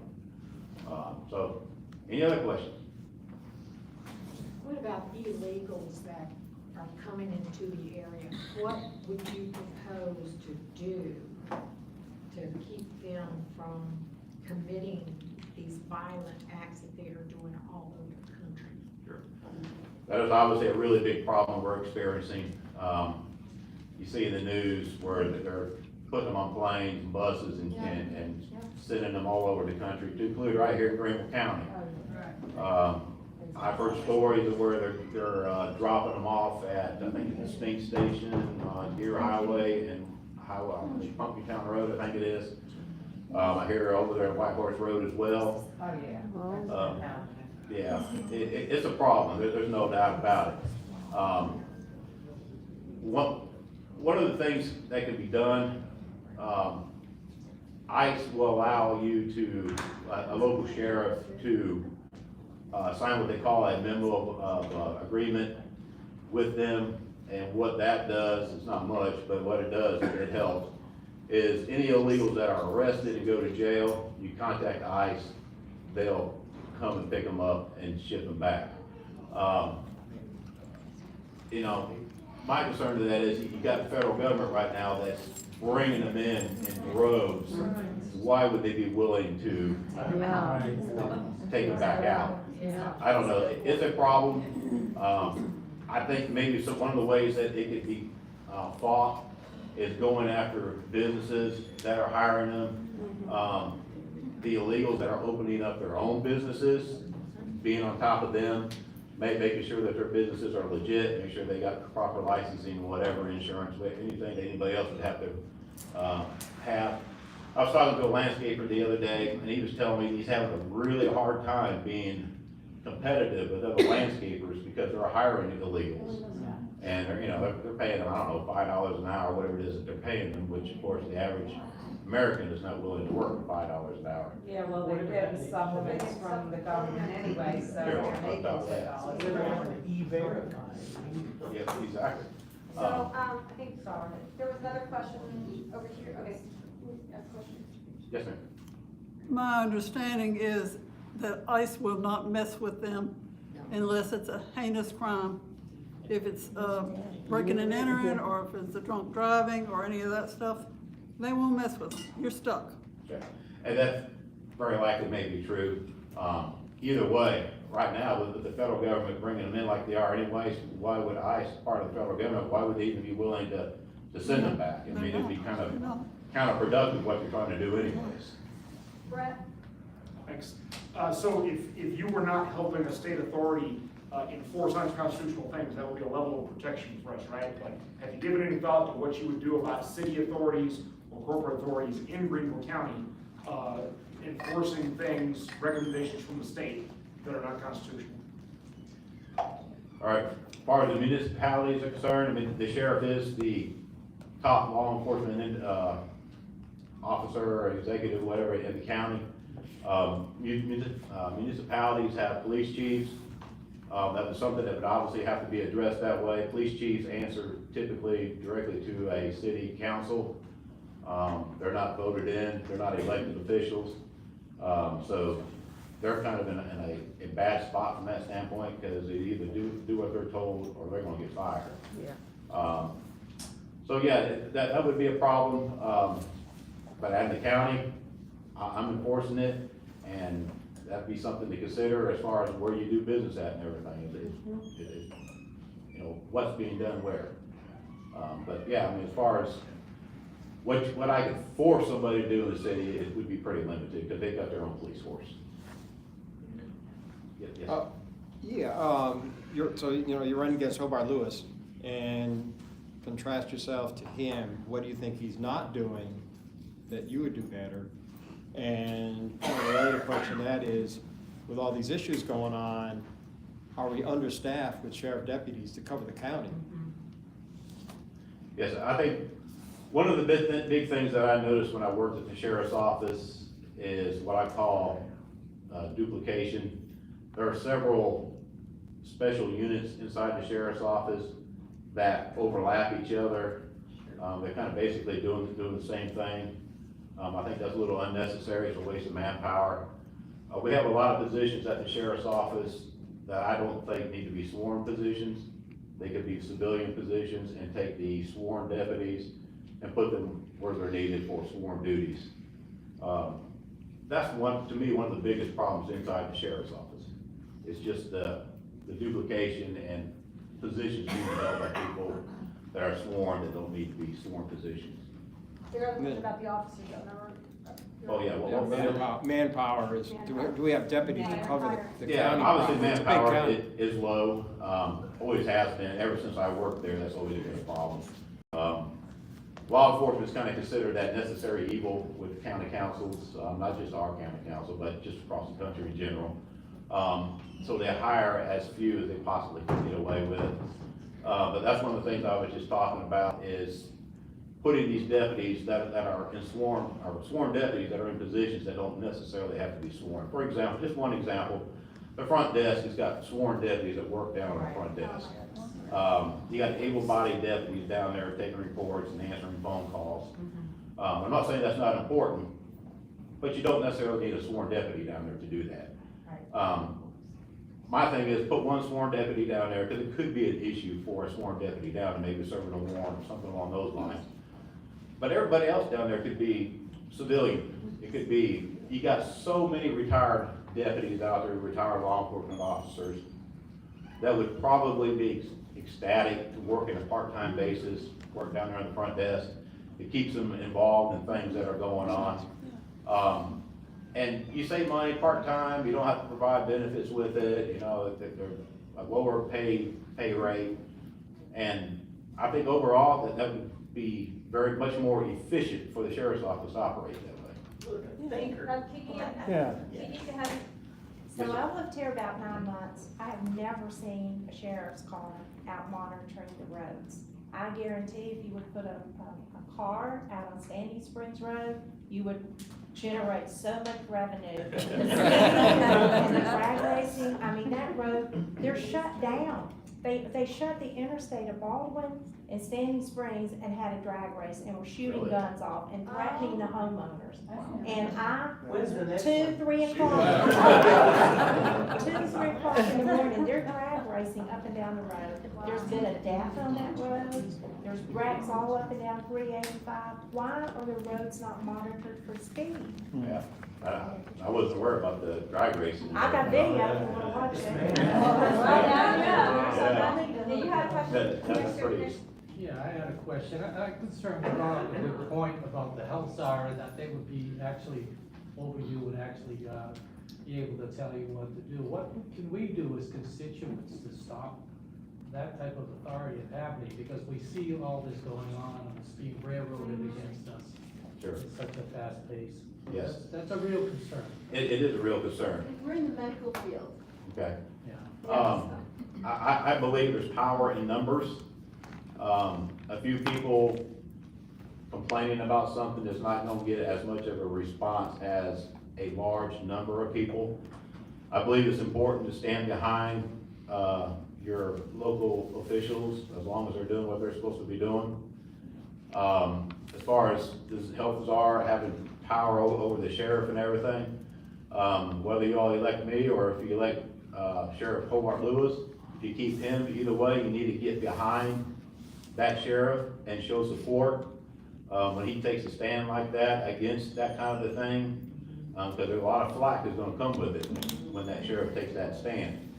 And, it would be real important to stand behind that sheriff, and I'm sure that sheriff would appreciate looking over his shoulder, looking back, and seeing support behind him.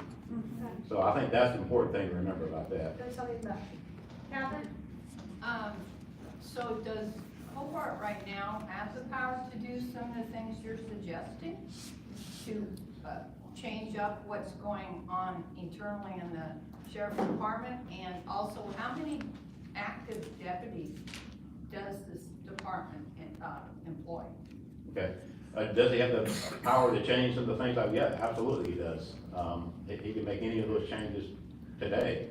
And where does his budget come from? County council. Okay. Frank, county council? Yes, ma'am. Yes. Yes, ma'am. Send all your hate mail here. Yes, seemed like I read something other about, if they was gonna vaccinate, they would get the National Guard. Now, what if the National Guard came in? What would you do? Yeah, that's a good question. I saw that too. Yeah, we're thinking that may have been nixed, right, the National Guard part? I don't think Okay, it has. all right, so we'll No. talk about it, but that may be one of the things that they, off the 975, they have nixed the National Guard part. If, good question is, scenario, what if National Guard comes in? Yeah, that can get ugly, for sure. Okay. Well, we would back the sheriff. Yeah, and I hope, and the sheriff would appreciate it, whether if I should win or your current sheriff, either way, we Well, you appreciate could that. deputize all of us here. Yeah, you can deputize us, that's right. Yes. Deputize us, Yeah. that's right. There's no fault for Remember that. that, sheriff department can deputize us. Trying to improve. With all these illegals coming in, and with what happened in 2020 before the election, all the rioting, all the nonsense that goes on, is there an ability for the sheriff to be able to deputize areas of civilians to help out and to give them some cover if they have to do things? the sheriff does, our deputies, really, by law, have got the ability to deputize somebody. If I were trying to make an arrest, or not me, because I'm not a deputy anymore, but when I was a deputy, if I was trying to make an arrest out in the hallway, for example, and was fighting somebody, like I could run at you, look at you and say, Mike, I'm deputizing you, I need your help.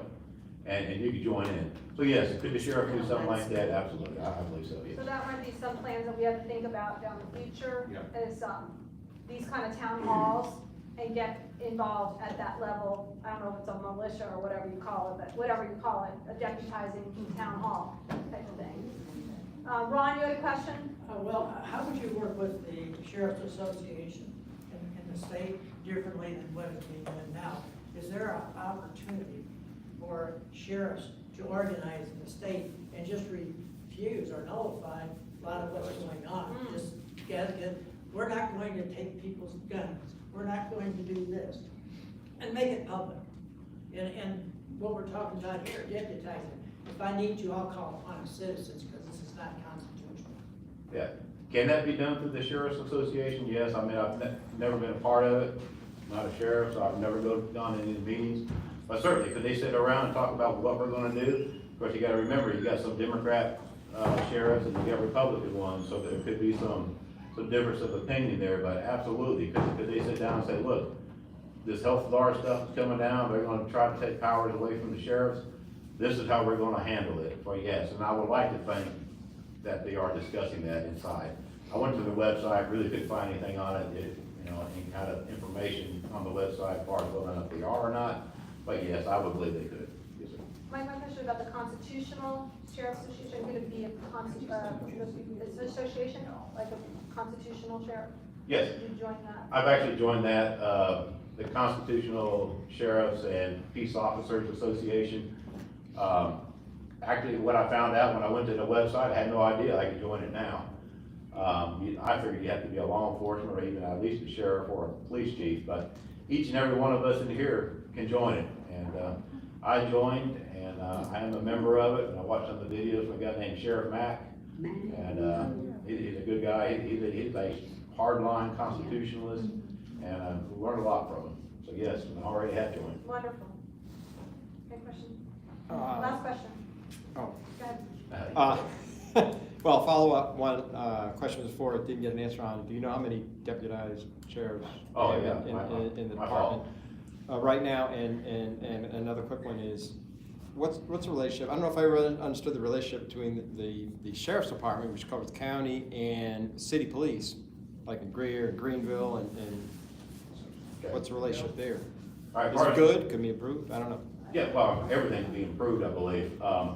First of all, the number of deputies, the exact number, I'm not 100% sure, but I want to say it's right around 530 sworn positions. What would you like to say? I'm sorry? What would you like to say? Easily 600. Easily. How many of those are actually filled right now? I don't know. They have a hard time keeping people. It's a revolving door.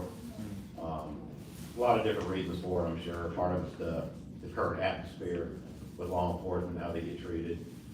Some of it, I think, some people just get into law enforcement because they're looking for a job, and they get in and realize this job's not for me. A lot of different reasons. Some of it may be internal stuff. I'm sorry, what was the other question? About your relationship between the sheriff's department and city police. Yeah, and that kind of goes to the sheriff being the top law enforcement officer in the county. I think part of that responsibility involves working with other police chiefs. When I was in investigations many years ago, we used to have, I don't know, monthly at least meetings with other investigators from all the other municipalities. We sit down and talk about what kind of crime trends we've got going on. We got robberies going on, for example, at stores. Because, bad guys, they don't know jurisdictional boundaries. So they may rob in Greenville County, they may go to Simpsonville, they may go up to Fountain or Travelers Rest and commit crimes, and the county wouldn't know about it because it didn't happen in the county and we don't respond to it. Just like the city, we wouldn't know about what's going on out in the county. And so it'd be very possible to be chasing after the same individual and not even know about it. So I think that's part of the responsibility that comes with the sheriff, is coordinating all these other agencies, because you've got, what, 6 other municipalities, I think it is, inside the city or county. And that's a lot of law enforcement going on that's outside of the county, direct knowledge to the county. So that's part of the responsibility of the sheriff, is to coordinate that. All right, so Mike, what's your website? Yes, my website is votemikefortner.com. You can go to that website and get a lot more information about me, part of my background, experience, that kind of thing. Also got a Facebook page, Vote Mike Fortner Facebook page. Also got a fundraiser on Tuesday night, March 26th. If anybody's interested in coming, you can donate through the website to come. It's just a minimum donation of $75. And we're gonna have a meal, Southern Catering out of Greer. It's gonna prepare a taco bar, some appetizers. We'll have a DJ for music. So I understand I'm the new guy. People don't really know me that well. People are hesitant to donate to the campaign. This way, you make a donation, you get something back in return. That sounds good. So just check out the website and get all the Do you have directions. something back there? Do you have some? Oh, yes. I do have some business cards and rack cards on the table back there in the back of the door on the way out. So if you're interested, if you don't mind, grab one. Thank you. Thank you very much. Okay,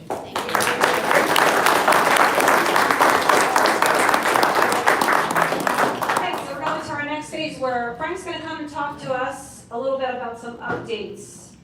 I'm sorry, yeah. So there was 2 meetings. So Frank's going to talk, and then Becky and Brett are going to tell us about those 2 meetings that happened this past week, what required in there.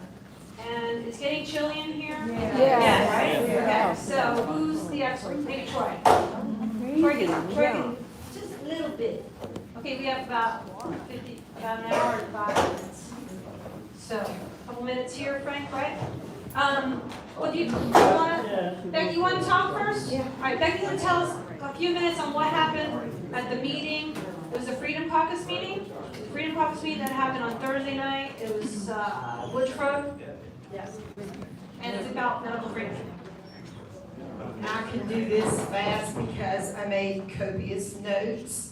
That's what school teachers do. I am an EC in Spartanburg County, so I'm not a Greenville person. I live about spitting distance from Greenville, but I'm in Spartanburg County, and I am a member of Spartanburg Christian Action Network. So, and related to medical freedom, I taught school through the pandemic, and I had a mask on my ear and kids behind plastic. And they came to school on their assigned day, and we had 4 colors, so I saw 7 or 8 kids on Monday, a different 7 or 8, a different 7 or 8, a different, it was atrocious. And then there was a virtual day where it was really fun to take a role on virtual day. Anyway, I went to the medical freedom meeting in Woodruff, and I will just tell you this, and then I'll run through some of the things that Adam already said to us. Go to every meeting you have a chance to go to. This, in my lifetime, and I'm sure in most of yours, we've never seen anything like this movement, where we have an opportunity to make a difference because we're coming together. And so I'm not gonna go on, because as soon as Frank gets ready, I'm gonna get demoted. Amanda Hovis, who wrote 975, organized Spartanburg Christian Academy, and it's really close to Greenville if you want to come out on those Tuesday nights. And so we organized in Spartanburg a group that varies from 10 to 50 people on any given time. She wrote this bill. She is a physician's assistant, and she will testify on Thursday before the Medical Affairs Committee. And I will call her when I get home and tell her that there is a drive to amend this, and I'll talk to some of you who are more knowledgeable about this bill. But as far as what the Freedom Caucus members said on, what night did I do that? Thursday. So I do a lot of meetings every time I get a chance. go to a meeting and find out a little bit more. All of the Freedom Caucus members who were there, and this is who was there: Josiah Magnuson, April Cromer, Mike Burns, Thomas Beach, Adam Morgan, and Joe White, who drove from Newberry. All of those people have opponents now. And they have opponents because we got postcards. How many of you live in a district represented by a Freedom Caucus member? Keep your hands up if you got one of those giant-sized postcards that says, if you would like to run against your representative, or if you know someone who would, we have $50,000 to help you. I got one, and I'll tell you what I did with it. I clipped my name out and put it in my trash can, and then I ripped it up into little pieces, and I put it in the envelope, and I mailed it back with a note card that says, Bill Chumley is my guy. I believe in him. He is a strong conservative, and I'll do everything I can to see that he's reelected. I don't need your junk. So responding any way we can to support these guys is important, because they have $50,000 against them. Every single one of them does. Why did we get here? As Adam said, they flew through the normal steps. And what Adam, or somebody said, I think Bill Chumley, though he's a man of very few words, said on, as we were leaving on Thursday night, the last thing that he said is, call your senator. This is where it can stop. I went home and called my senator, whose name is Scott Talley, and I had to talk to a secretary. That's okay. I made it very clear. Scott Talley has a big piece of Greenville. If you live close to Highway 14, how many of you know your rep or your senator is Scott Talley? He's got a big chunk of Spartanburg, including me. But if it Pelham Falls, Orchard Farms, anything that's close to Highway 14, it's Scott Talley. I understand he's not running again. Good. We're going to need someone to challenge him. And the last thing that I want to say, because Adam really stole my thunder like I had. Sorry. I didn't have any thunder anyway. One of the things that I've done a lot of door knocking for candidates that don't live in my district, but for my favorite presidential candidate, I have done a lot of door knocking. And I took my cute little grandsons with me to wave flags. People will open the door if they see some kids out there doing it. Open the door to me. But all of us looking at this group, how many of you have adult children that live in Greenville, Spartanburg? Keep your hand up if you have adult grandchildren living in. We gotta get them to the ballot box. Think that you can be a force multiplier if you will invite your children, if you will insist that your children vote and coerce your grandchildren. Sometimes it takes a little bit. And last thing I'm going to say, because I have a Facebook page back in 2020 that encouraged people to find somebody that was not registered to vote. It was called I forgot what it was called, Find 30, Take One, and it just meant find 30 people that didn't vote last time and get one of those people to the ballot box. And so it's pretty much just been a waste the last 4 years, but in Texas, where they just replaced 10 of their state representatives, those people went crazy using this little bit Facebook thing. And one of the people that they most helped was Sheila Luther, who was a hairdresser, and then she wouldn't close down, and then she ran for office, and she lost, and then she ran again, and she didn't lose this time. Those people flooded social media, flooded it. Somebody said next door, too much drama for me, but it is social media, and some people actually listen to that stuff. And I think the lady that was talking about next door left. But one of the things she said is they don't care about politics. Make them care. Flood them, talk about it, knock on doors. It's really intimidating at first, but then they start to recognize you and they believe you. Thanks. Talk real quick about Boiling Springs. This is a different one. This was with Josh Kimbrell, which is a senator. And I wrote this up here. If you don't know who your senators are, your state senator, I know people go, well, I know Timmons, I know Lindsey Graham. No, we're not talking federal. We're talking state and house, okay? SC, statehouse.gov. That's it. scstatehouse.gov. You put your address in there, zip code, it tells you everybody. You click on it, that gives you your phone numbers, call them, their emails, that gives you all your info. State and house, that's what we're talking about. All right, Brett, a few minutes on that. All right, I didn't take any extensive notes at this meeting of the Boiling Springs Fire Department, so I'm just gonna tell you what I remember the best I can. You can look at these bills and find section 44-100, which is probably the scariest thing you're going to find in there. It talks about the National Guard coming out to enforce health stuff. If you talk to one of the guys who's pushing the bill, like Senator Kimbrell, you're going to hear that taking that out is not currently germane.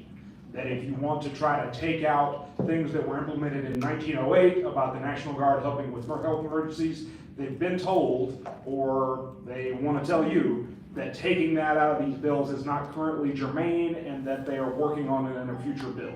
I'm not trying to represent to you either way that that is true or not true. So also about that specific section, Senator Kimbrell represented to us that, so Senator Kimbrell represented to us that only the governor can declare a state emergency, and that those powers of the National Guard or forcing sheriffs to do something could only be implemented in the case of a state emergency declared by the governor. That's what they'll tell you. What the text says is that the health guy, whoever the health guy is, can request help from the National Guard. And further, Kimbrell told us in the meeting that a state health emergency, or a state, a state emergency, state situation, what am I trying to, what's the state of emergency. Kimbrell told us that a state of emergency is different from a public health emergency. He made it sound like he actually represented clearly that a state of emergency is a bigger deal than a public health emergency. And he also said that these National Guard powers would only come into play in a state of emergency. Now the text says that during a public health emergency, which whether or not it can be declared by the czar guy, I feel sure the governor's probably his lead on a public health emergency, right? During the public health emergency, the czar can request help from the National Guard. So I raised my hand in the meeting with Kimbrell and I said, you told us that the National Guard's only possibly going to be used in a state of emergency, but this said public health emergency, National Guard right here together in one sentence. So he acknowledged that either he had spoken, imprecisely, or that it didn't say exactly what it had been represented to say. Okay, what else?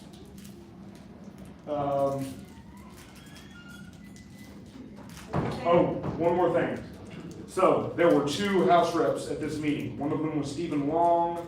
I'm about 90% sure that the other one was Travis Moore. Travis Moore was the other guy at that meeting.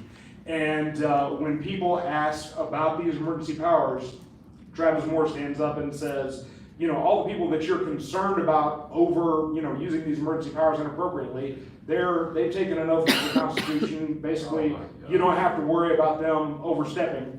And, if any of us had thought fast enough, we could have stood up and say, give me an example of one sheriff in the country who prevented emergency powers from getting overused in the last 3 or 4 years. Nobody's aware of that happening. That would be all over the news if it happened. And so, they want you to feel better that all these responsible people in office are going to take the constitutional rights seriously. But, obviously, that's not anything anybody ought to count on. So thanks. Okay, very good. All right, so Frank's gonna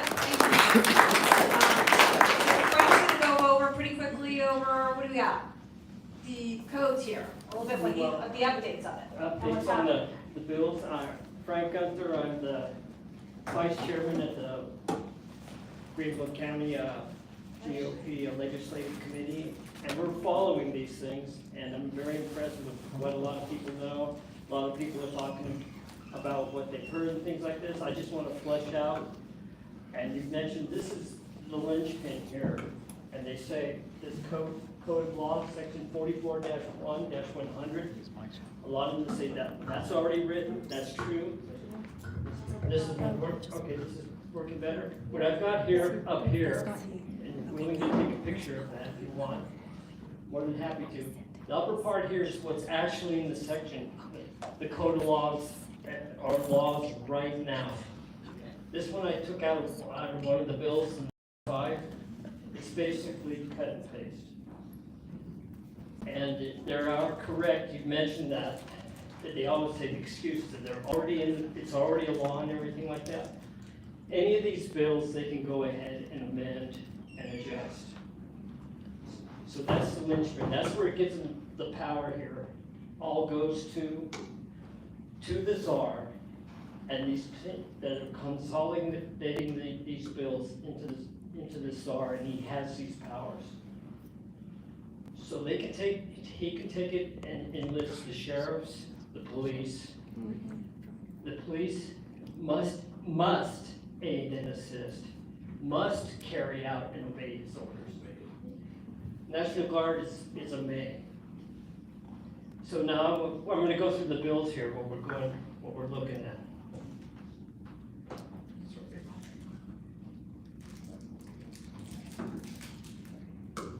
Current legislation, H4927. So you want to know who, people are asking, well, what can we do? What can we do? Who do we contact? What I've got here, H297, these are this H is a House bill.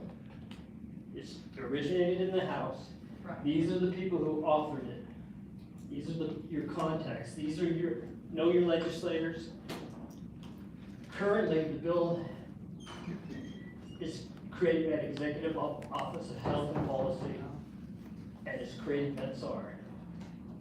Currently, Adam told you a lie, but he's operating on memory. This is what's going on right now. It has passed the House, it's over in the Senate, and he talked about committee. It's in what they call the Medical Affairs Committee. They have done one thing, that they can amend that 4411. They have amended it at this in its current state. And now the governor actually has power over that czar in their amendment. So they're working on it in committee. So that's where that status is. It's still a bad bill. So I agree with the exit out, or else we get them to amend it. Call your representative, your senator, Shane Martin, that's mine. He's on that committee. In fact, I can give you names of the committee in the Senate Medical Affairs. Here's Tom Corbin is on that committee. Shane Martin and Dwight Locke is from here locally.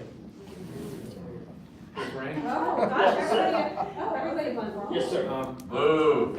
I spoke with Shane Martin for an hour yesterday. He's committed to vote no to both bills. Okay. He got tricky. It's something that's you really need to know, is these guys are part-time. They have full-time jobs, families, all that stuff. Yes. So, I said to him, and Mark Wilson spoke to both of them, why don't you use us? Yep. We can read these bills from soup to nuts. We can tell you what's right, what's wrong, help you write them, and push back.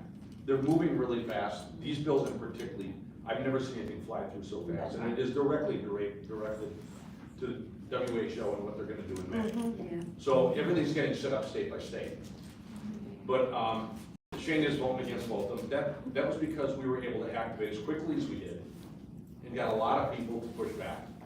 And we have some really good people in a medical committee within our GOP group and even outside that in other counties that are doing really good work, pushing back on the vaccines, really getting great knowledge and information, and we're the ones that were behind putting together that last medical committee hearing. And we had some really good speakers there. So there's a lot of work being done, but at the end of the day, if we don't activate our neighbors and we don't get huge numbers, we're not gonna win in the long run. Because people have to get active. What's happening in May? What's that? What's happening in May? May, the WHO, well, I'll be talking about that later. I'm gonna follow up on that, but I want to reiterate what was said there about, I worked on the constitutional carry. Shane Martin was really a proponent for that, but then he didn't realize what had got put into that bill. And he utilized us to actually read that bill and start pointing out things, and we got a much better bill than we would have had. It's not exactly perfect, but it's a step forward. But they do need our help. Sir? Does our governor have the ability or the authority to throw the WHO out completely? The who? The WHO. We don't have the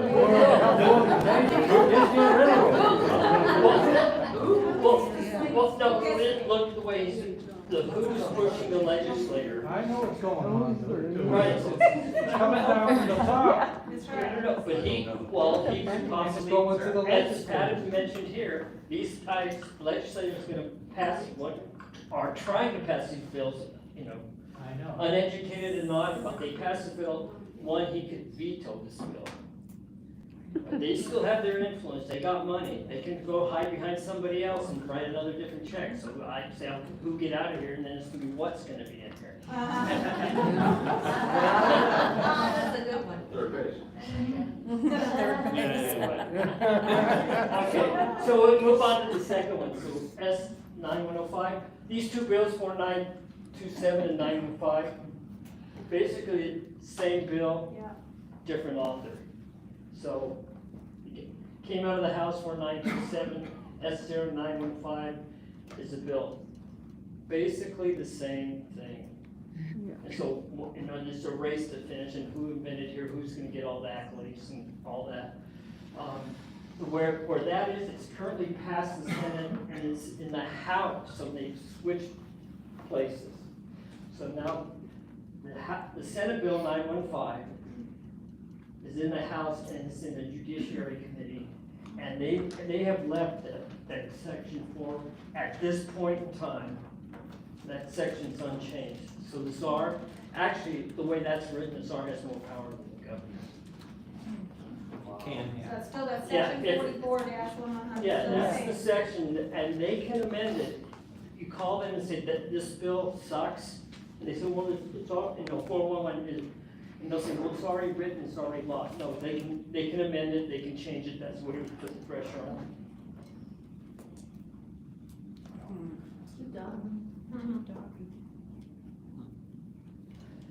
And so here, these are the authors, and then later on I'll show you how to go into SCGOP and find out who are on these committees. Okay, you got a few minutes. Okay, I got 0965. Yeah. It's a bill to amend the South Carolina Code of Laws, adding chapter, right, to say for any political subdivision may not enact COVID. And for certain unemployed vets, provide that nothing is actionable to prevent an employer from encouraging or administering vaccines. Yeah, that's allowing employers to say, if you don't get vaccinated, you're fired. So it's kind of like we're going back to 2020, like, did we not learn something? Or we. Or Chamber of Commerce is pushing this, or testing, weekly testing. It's like, we're going over 2020, it's ridiculous. Right. So that's. Kill that bill. And that's in the Senate. It's still in committee, so it's behind. It's in the Medical Affairs Committee. It did pass, right? Oh, and then just in the committee. It's still in committee. Okay. So Next Thursday, I think. we're gonna start looking at it. I thought it passed the other day. No, according to the Passed out SEC, of committee, yes, it did pass out of committee the other day. out of Senate committee, that's right. Okay. All right, 905. That's Thursday. This is next Thursday. This will prohibit businesses and not, this is a good bill, I think. This will prohibit businesses from discriminating against people and forcing you to do that. So 975 is gonna be next Thursday? Yeah. Right? Yeah, this is the one that's currently in committee. But it's behind 965, right? I mean, sequentially? Numbers don't mean anything. No. No. It doesn't, don't read anything into the number, there's no Well, intelligence. then tell me, There's no are they intelligence. both in the same committee, one's ahead of the other? 965 is out. That's up to the committee, the chairman of the committee, he's gonna decide, that's where these guys get their powers. Well, that's what I'm asking. The number doesn't mean anything. I So, don't care, tell me what the truth is. that's what I'm telling you, don't mean anything, it's up to that chair of that committee, he decides at a whim which one they're gonna talk about. Is 975 in committee? It's in the committee. It's in committee. 965 is out of committee? Well, then it's ahead, clearly. Yeah. Because it's before the main body. Yeah, so it's gonna go through that, and they're gonna go. Okay, let's see, all right, let's finish up. And those Corbin's involved. Okay, so 975 is supposed to where Corbin and Shane Martin is thinking now, they're listening. They're gonna Right. change their votes, they're trying to make amendments to make that 975 better. But 965 did, This is a bad one. yeah, it's bad, it did pass. I mean, So at the it's, committee. it's on its way, but the two we need to focus on are the 4927 and 915. Yeah. We have to kill those. Okay, so, Consolidation committee, and then Mike is saying that 965 is not gonna get to the House, so that's good. No. At this point. At this point. At this point, Adam and others have said that they won't pass it. Yeah, and it looks like 4927, Shane doesn't think that's. 975 is the one the Senate is looking at, real hard, trying to get right. 975. And Yeah. Linda, Yes. in 975, it actually does strip the National Guard.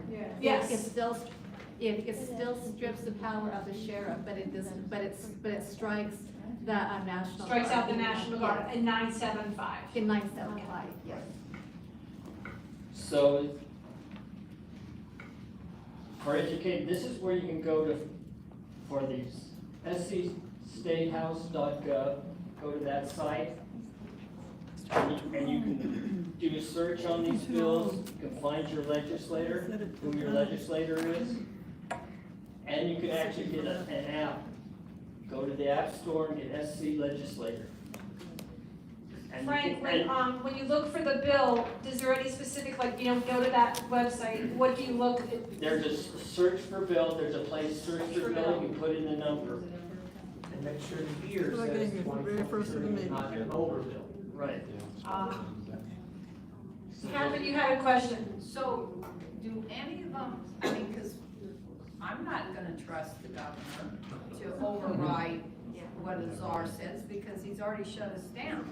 He's already Right. shut you down. And the So- governor- So is there any, does any of the bills just say, we're not gonna have any of it? No, because it won't No. pass it. No.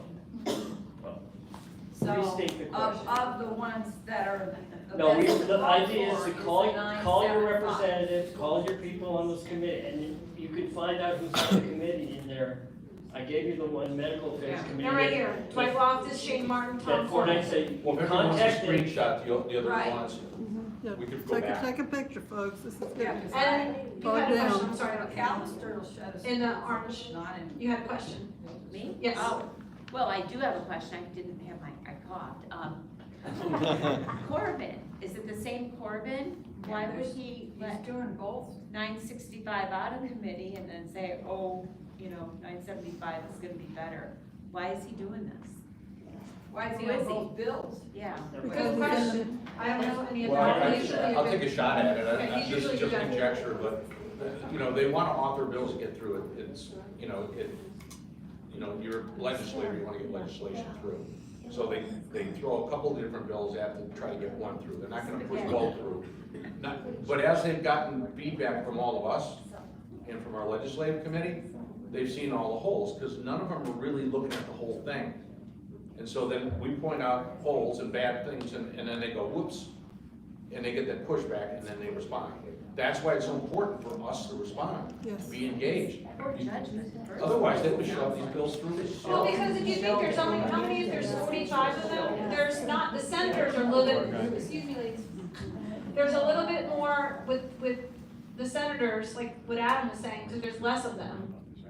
And the medical affairs committee has pretty decent, they do have a lot of meetings that we go as the public to Columbia. And they do listen sometimes. That's how we actually got it to freeze a couple years ago. We got them to freeze some of the stuff that they were doing. So we got to get on the senators. Do you all know your senators? All right, John. I got a question, well, raise your hand. We're fighting for levels of tyranny here. Is anybody, any organizations aimed at trying to get these rhinos turned out and get conservatives in seats? Because the problem we've got 10 to 15 people that can, in our local area that support conservatism, but the rest of the state is just belly up rhinos. Yeah. That's the problem we've got. Mike Burns, Adam Morgan, all these guys are turning up great legislation, but they can't get support.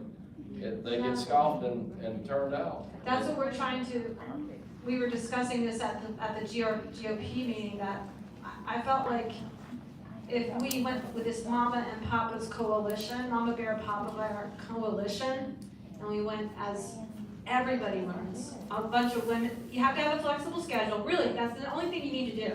You have to have a flexible schedule to get to Columbia, okay? So if you have a flexible schedule, we all go as a group. It's Mama Bears and Papa Bears, and we're fighting for our county, our state. And there are lots of women, I know in one of the chats, there are running. So it's like if you get a bunch of women and a Papa Bears that stay home or flexible schedules or retired, we all need to go.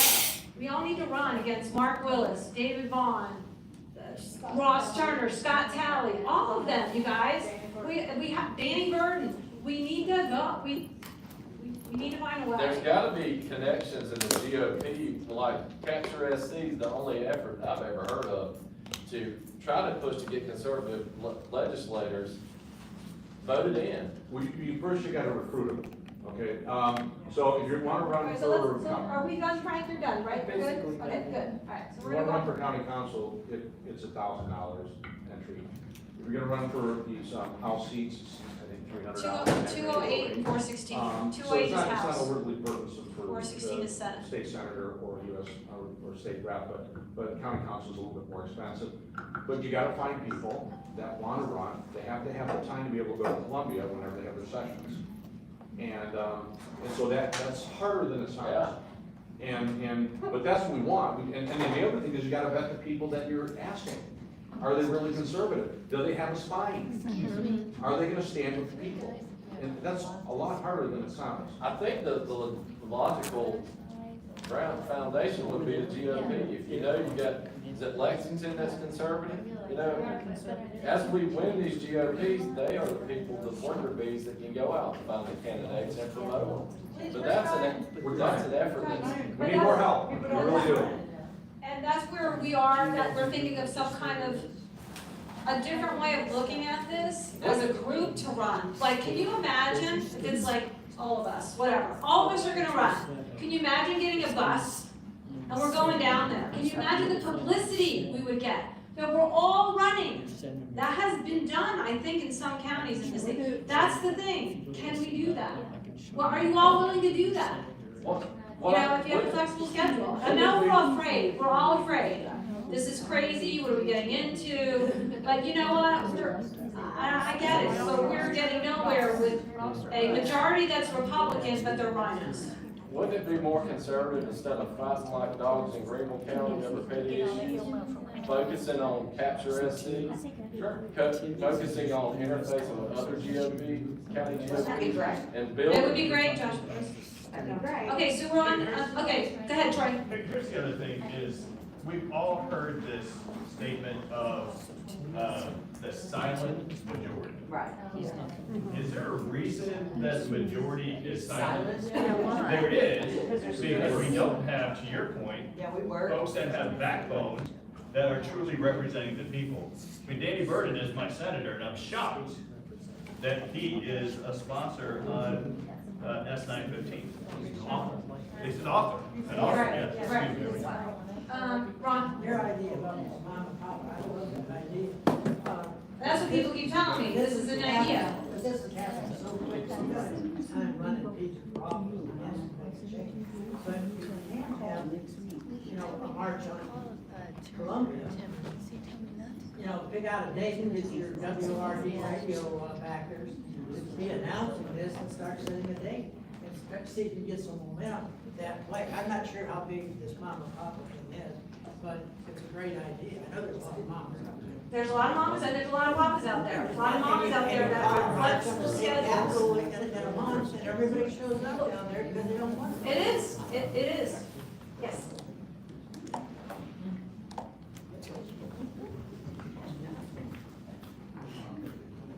I think that where we're headed is just such a bigger picture than where we're looking at right now. Yeah. You know what they're trying to do to Trump? Last time when he was running, they tried to tear him down by putting out the COVID thing and all the stuff that happened and drew him down in the mire. I think we're either gonna have martial law or we're gonna have some major cell with immigrants that are gonna do a 911 all over water supply, whatever. And I think this is being implemented ahead of time so that they can tamp all of us down. Amen, sister. So I'm looking at the big picture. While we're against it, I mean, we gotta stop it. Can't be afraid. Can't be afraid. You know, I'm in Anderson County, and we went through some things 15 years ago where we actually took a bus of people down. Anyway, didn't get into the whole detail of there. But because the whole county basically was up and roaring, we did make some changes. So it takes a lot of people, it takes a lot of effort, it takes a lot of communication. This is great, this kind of thing. But I don't know whether y'all have a website. This is my first time coming to the medical affairs thing, but we need to have a place to publish this kind of stuff to people where they could just pick up from there and not have to come to a meeting. But I'm terribly not afraid, wary. Yeah. That what is fixing to transpire is they're putting in, implementing all these things ahead of time. So when the time is right, they're gonna have us all captured. And what we gotta do is prevent that. That's right. That's right. And that is, and so, Olga, what is when you wanna watch this, what is it? Is it on Facebook? YouTube? mySCGOP? Okay. So the recordings, you can, mySCGOP is on, Channel on YouTube. YouTube, okay? So you can watch this and you can get connections. And like I said, giving you these information like learning who your senator and your rep is and calling them. But thinking about running as a group. It's just a brainstorming thing I came up with last week and we started chatting and everybody I said was like, Can you imagine? Can you imagine? Think about it. So you can reach GreenvilleGOP.com. I do publish that magazine. My email's in there if you want to email and start. And we do have signal chats. We have signal chats that are for liberty-minded people, you know, kind of thinking as a group, as a village, different things. So Mike's going to talk about. Angie, do you want anything else? I do want to. Okay. Just talk about real quick, kind of taking off where you left off. And Mike's going to talk about the who thing because we want to talk about because this is where it's going to. Okay, you guys. So I'm just we're just brainstorming here too. We didn't know how this going to look. We wanted to talk about what's going on, what we do right now, and what might take. We have to it's March 16th to April 1st is filing. Okay, 208 for House, and 416 for Senate. If you know who it is, we may have to do this together. I don't want to do this, but if we all did it together, okay? So here's Angie. Real quick, did y'all know that Greenville is well on its way to becoming one of the first, if not the first, 15-minute city? I heard that, yeah, I heard that. Here's the paperwork. I've got the receipts right here. It's on the internet. Yep. With Sprint, the city of Greenville, this was back in 2019 when we didn't know what we didn't know, right? City of Greenville, South Carolina will work with Sprint to build out a smart city infrastructure and ecosystem set to leverage the power of 5G and the groundbreaking Sprint Curiosity LOT. The announcement made at CES 2019 entails the installation of innovative, massive MIMO technology, dedicated LOT network technology, and more across the city. So now, think about everything county council and city councils have been doing since 2019, and where are we going? And you need a permit to travel. Have y'all seen the cameras put up on the interstate? Yes. And all that has to do with keeping you in your jurisdiction. Hunger Games has come to life in Greenville. It's coming. Yeah, it's here. It's here. If anybody wants to go in a deep dive about that technology, reach out to me. I make the plans for it.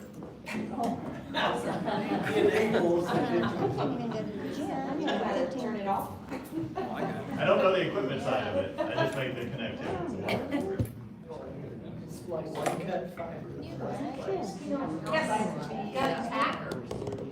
There's a group called Upstate Forever. Upstate Forever. Yeah, they've been around for, I don't know. Conservative group? No. Conservation. No, because we went to a meeting, I don't know, 20 years ago, 25 years ago, an engineering meeting, and I can't remember his name, that ran it, spoke, he was a keynote speaker. And their goal was to cram everybody into the middle of the county and to block out all the land outside the upper and lower part of the counties and get people that own land to give it to the Conservancy so that you cannot build on it. And they've been working on that and using state funds. And it sounded very communistic to us when we heard it. And they've been doing this now for a long time. That's just the nature. And I don't know if that works in with there. It wouldn't surprise me if they're working with this stuff. But it's Upstate Forever. They even went to the And they're still around.